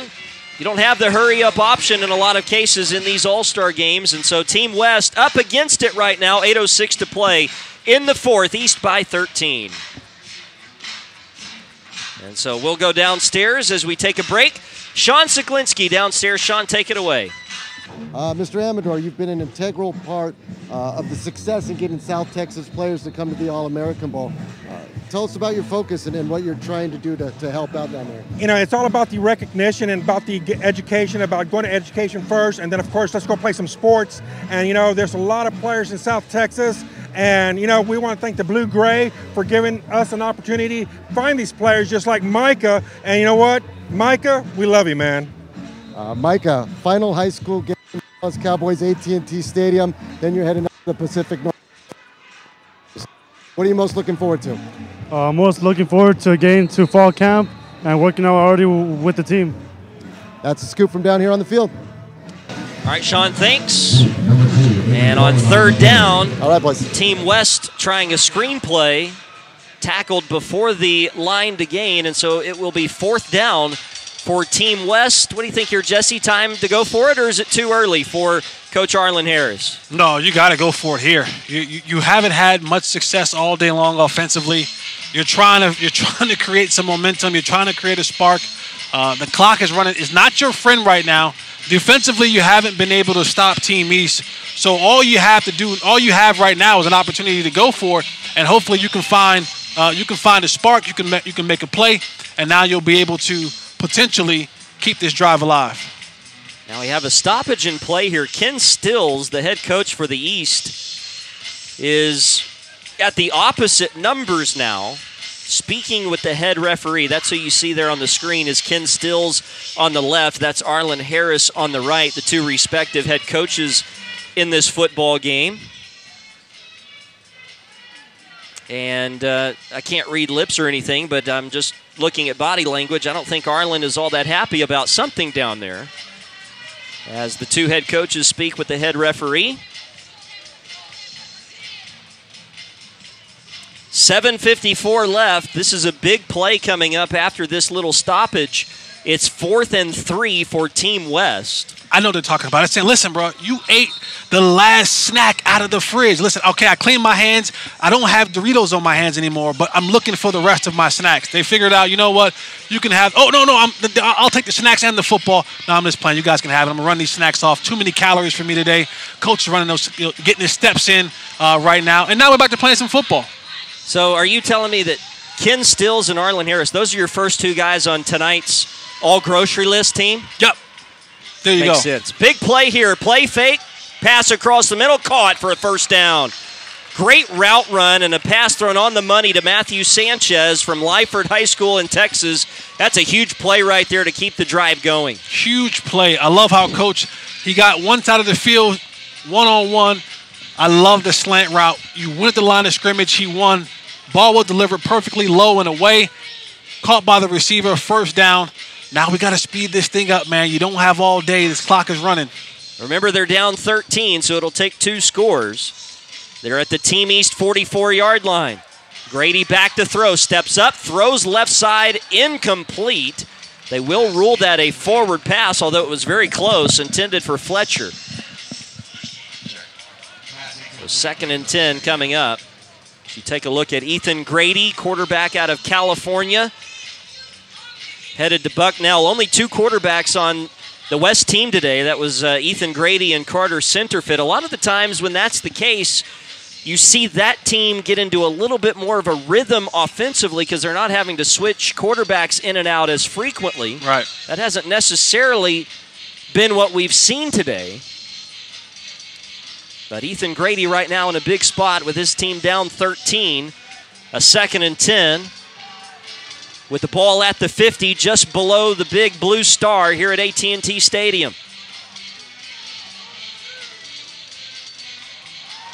Back to pass, out to the left. That pass is caught.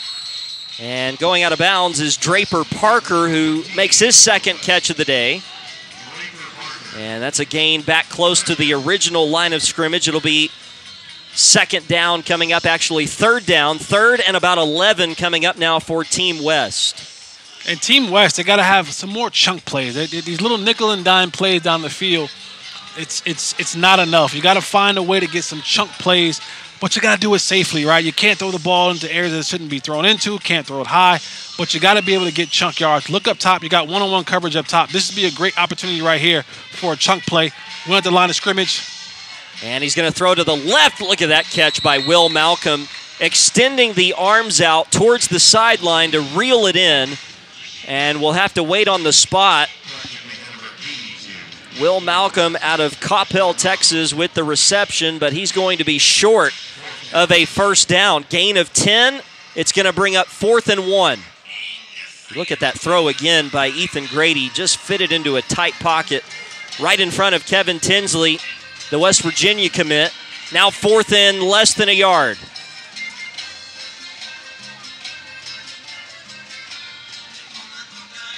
The snap, Grady to throw, pumps, now goes deep, and it is going to be incomplete. Not much of a chance from the very beginning to complete that throw. Connor Eulenfeld was the intended receiver, and it was great coverage provided by Jaden Mcdonald, one of those twins we talked about earlier from Salem High School in Virginia, headed to Virginia Tech. Great coverage here by Mcdonald. And honestly, it looks like... And that was Tinsley as well. It was actually Tinsley on the coverage. McDonald coming over late to provide help. Team West got confused again. We had this situation earlier where they thought they had a 1st down. Because I was wondering, why would you throw a fade ball on 4th and 1 yeah. when you got a back like Bowen who's been significantly successful in short yardage football.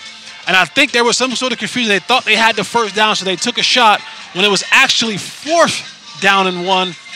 And so they're right there, again, look at the area of the field that they were in, turnover on downs.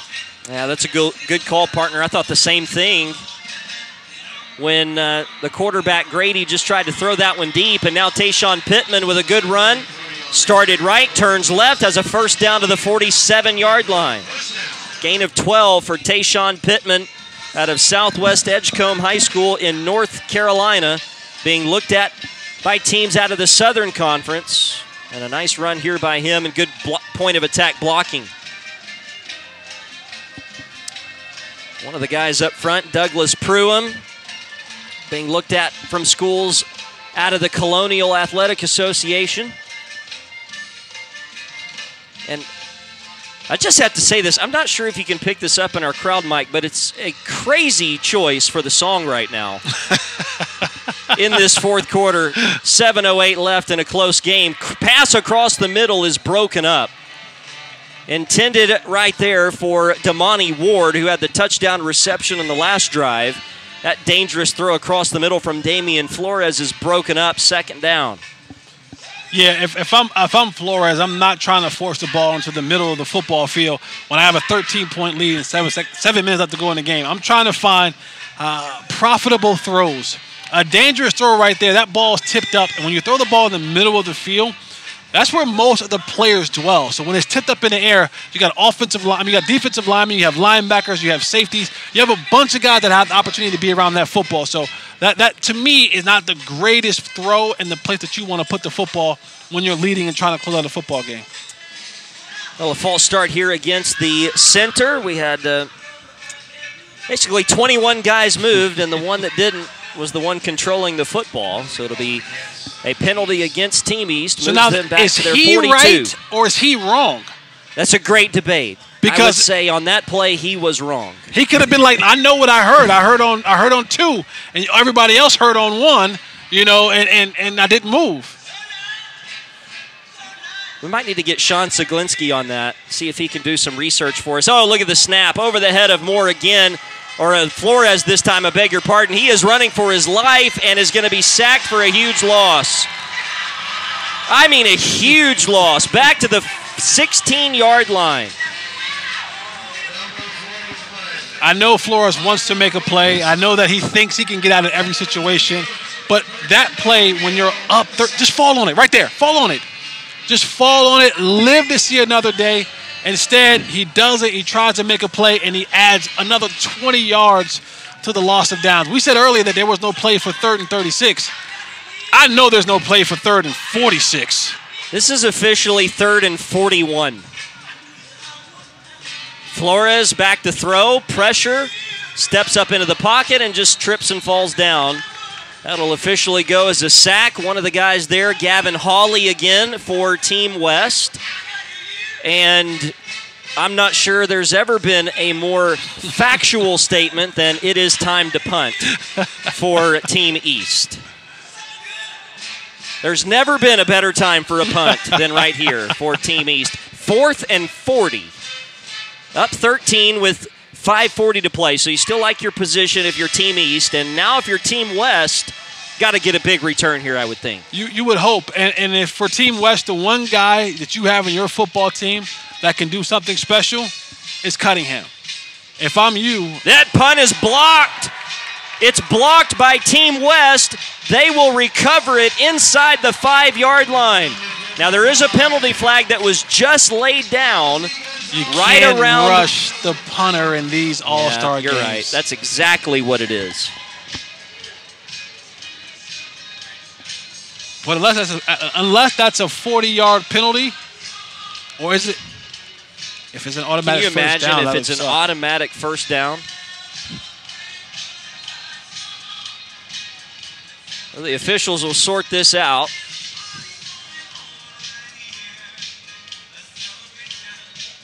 It's just ruled a personal foul against Team West. I guess that's probably the best way to describe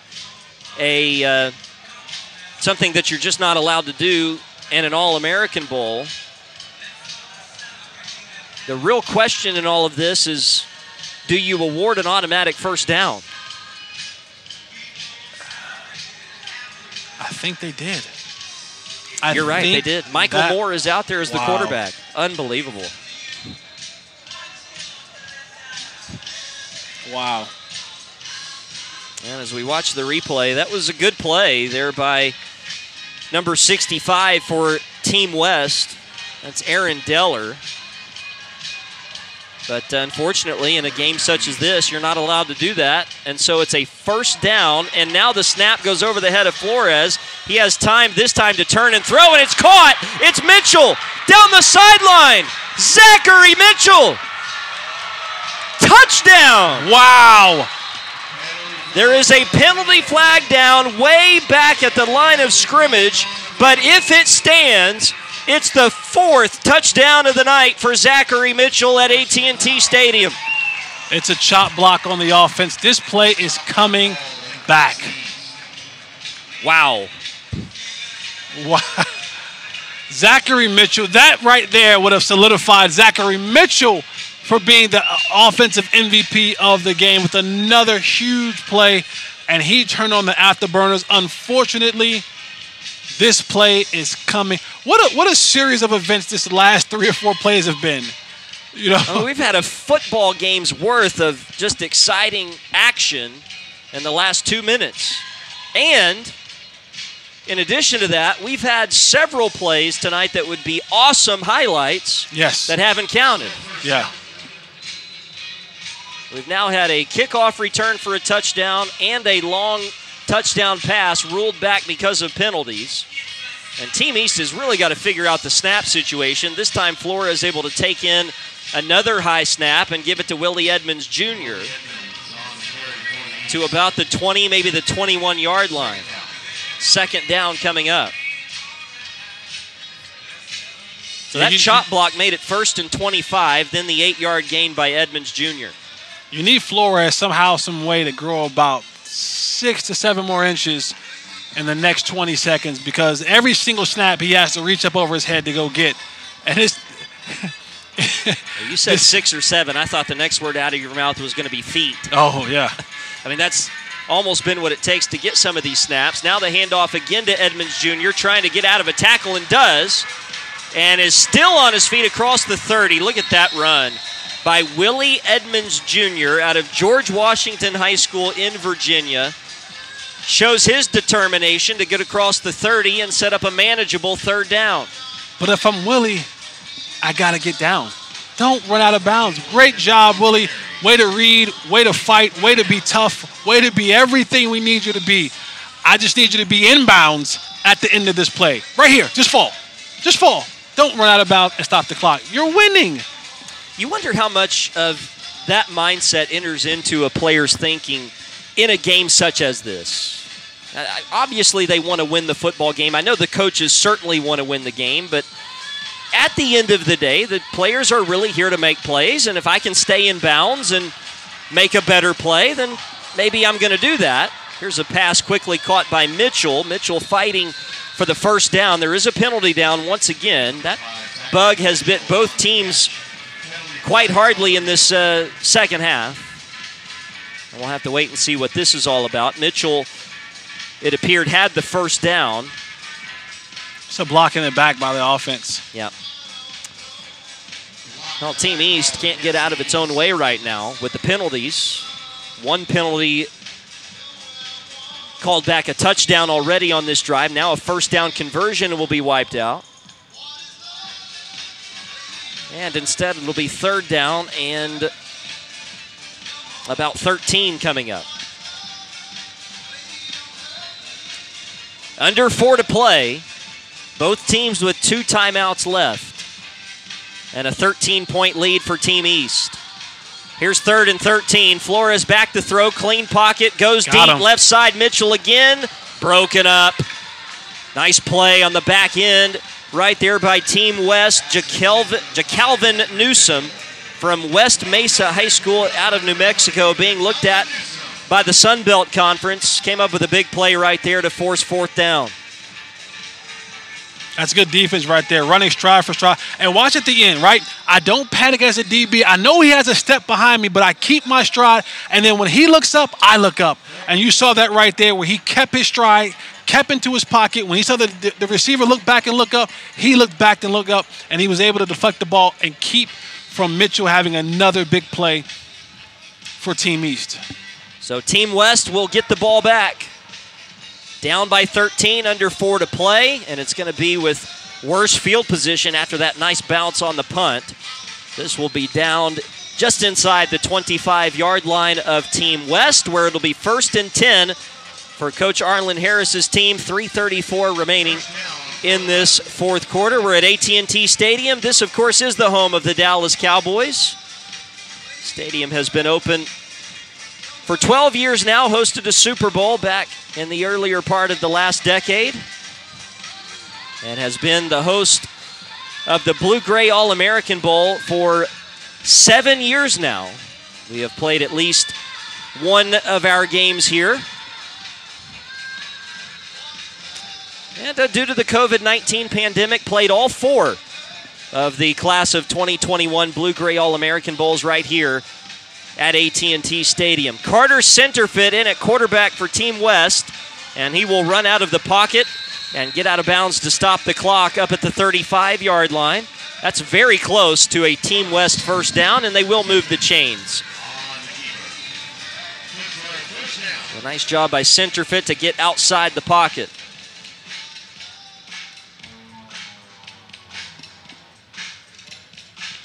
3:25 remaining, 2 timeouts, and a 13-point deficit. But right now, Jesse, it's all about going fast. They've got to get to the line of scrimmage quickly. Yeah, they got to get there quickly. They got to execute. Can't have any empty plays on this drive. And that pass is going to bounce into the intended target. That's Will Malcolm, who has been busy today. Connor Eulenfeld, I beg your pardon, the intended receiver. Eulenfeld out of Orange Grove High School in Texas. Team West has outscored Team East here in this fourth quarter, but it was that big 15-point advantage that Team East got out to in the third quarter. Zachary Mitchell, a big part of that with 2 touchdown receptions. Center fit back to throw again, steps up into the pocket. He's liked to run several times today and will again here across the 40. Brought down at the 44-yard line, shy of the first down by a yard. Here comes third down. In the words of the great Chris Berman, tick, tick, tick, tick, tick, tick. You got to get plays. You got to get plays in fast. You got to get plays that's going to have chunk yardage. I know that the quarterback is doing all that he can, but these runs from your quarterback are not giving you enough yardage where you can go down the field. You got to – I don't know what Coach Wallace has in his bag of tricks, but he needs to start pulling them out now if he's going to give his team an opportunity to win this football game. Centerfit will throw. He has a first down pass and catch to Canada along the right sideline. In front of the Team East bench, a converted 3rd down and 1 right there for Team West to move the chains. 2.5 to play. They've got to move quickly. They have 2 timeouts, and it's going to take 2 scores. Centerfit again back to throw. And is going to go deep. Ball came out wobbly, and it's intercepted. Picked off on the play by Nehemiah Scott from Marshall High School in Virginia. He has really put together a nice game defensively for Team East, and he has an interception here to pretty much slam the door on Team West. And it looks like Team East is going to walk out of here today victorious over Team West. 42-29 is the score right now with 2:22 to play. Yeah, that right there slammed the door shut. You know, trying to take shots down the field, double covered. The coverage was there, just didn't have enough on the football. And the DB was sitting there waiting for the gift of that interception. Tough one for Team West today. They just had too many turnovers, too many mistakes, not enough plays when they had an opportunity to make plays. And, you know, at the end of the game, you look up and you see that this thing is about making plays, and you have the opportunity to make plays in a football game. You got to make them, or you find yourself on the losing end. That handoff from Bryden to Willie Edmonds Jr. nearly went awry for Team East. Initially fumbled by Edmonds Jr., but he's able to regain it and gain a couple of yards. Clock will tick under 2 minutes now. And at what point, if any, does Arlen Harris choose to take the timeouts? You're down by 13. You can stop the clock twice. And Team East will be in no hurry here. 10 on the play clock for Bryden, who's in the pistol. Turns and once again hands it to Edmonds Jr., and Edmonds Jr. across the 20. Will be brought down at the 22-yard line. Tackled on the play by Walker Wenzel out of Silver High School in New Mexico. As you take a look at Willie Edmonds. A lot of Virginia kids in this game here today. They've all played pretty well. And Willie Edmonds with another strong run. And he's been doing this all day long, getting downhill. Again, pads behind him, delivering the blow, being the hammer, not the nail. And he's done a fantastic job for Team East all day long running the football. 1 minute to play in this class of 2021 All-American Bowl for blue-gray football. 3rd and 2. Edmonds Jr. again, first down. Crosses the 25 and gets up close to the 30. And that will pretty much be the nail in the coffin for Team West. Ken Stills, the head coach of Team East, and his team will get ready to celebrate a victory here today at AT&T Stadium. That, of course, is not the most important aspect of these games, but it is an important aspect nonetheless. These players are playing in their final high school football game as student athletes. Ryan, winning is always important. When they stop keeping score, it's always important. If they keep score, it's about winning. It's about winning, always. Because you know why? A lot of these guys today, this weekend, they became friends. They're like, hey, oh, you're from Virginia? I'm from Virginia. Oh, you're from... Some of these kids will end up at school together, right? And we live in a day and time now where social media is so prevalent. Connects everybody. So I want bragging rights at the end of the day and saying, hey, remember the blue-gray All-American game? I did X, Y, and Z against you, and you couldn't stop me. And we won. 10 seconds. And that is going to do it. And someday, perhaps in the distant future, Team East is going to get the grandkids around the table and say, I was a winner at AT&T Stadium in the Blue-Gray All-American Bowl. Today's final, East 42 and the West 29. Your MVPs, Zachary Mitchell offensively from Team East, and Amar Smith, the defensive MVP from Team West, both very deserving of those honors. Absolutely. I thought early on Cunningham would have got it, but Mitchell turned it on late. 3 touchdowns, well over 150 yards receiving. Spectacular play after spectacular play. He was phenomenal offensively. And then Amar Smith, he was just locked down defense. 2 interceptions, big plays all across the field, tackling, covering, everything you want out of the defensive back. So kudos and congratulations to both of those players. That'll do it for us from AT&T Stadium. For Jesse Holley and our entire Impact Football Network team, I'm Ryan Castle saying so long from the home of the Dallas Cowboys. Thanks for joining us for our class of 2021 Blue-Gray All-American Bowls. This reminder that you can go back and watch all of our games on demand from the class of 2021 right there on our website, impactfootballnetwork.com. And we hope you'll join us this coming year as we bring you the class of 2022 Blue-Gray All-American Bowls. Until then, I'm Ryan Castle. Once again, so long from Arlington. Once again, the final. The East beats the West 42-29. One shot, now the future is yours. Go! Yeah, I was building on a lecture. Verses coming daily under pressure. Working on the plot and the scheme. The true stock trademark is at the edge of your dreams. I'm talking one shot for the kill. The breeze cut, freeze up, straight dropping the chills. I'm talking taking over pieces and shares. A bomb break sky high. Check the movement is here. Yeah. It's one heart, one shot, now the future is yours. Go!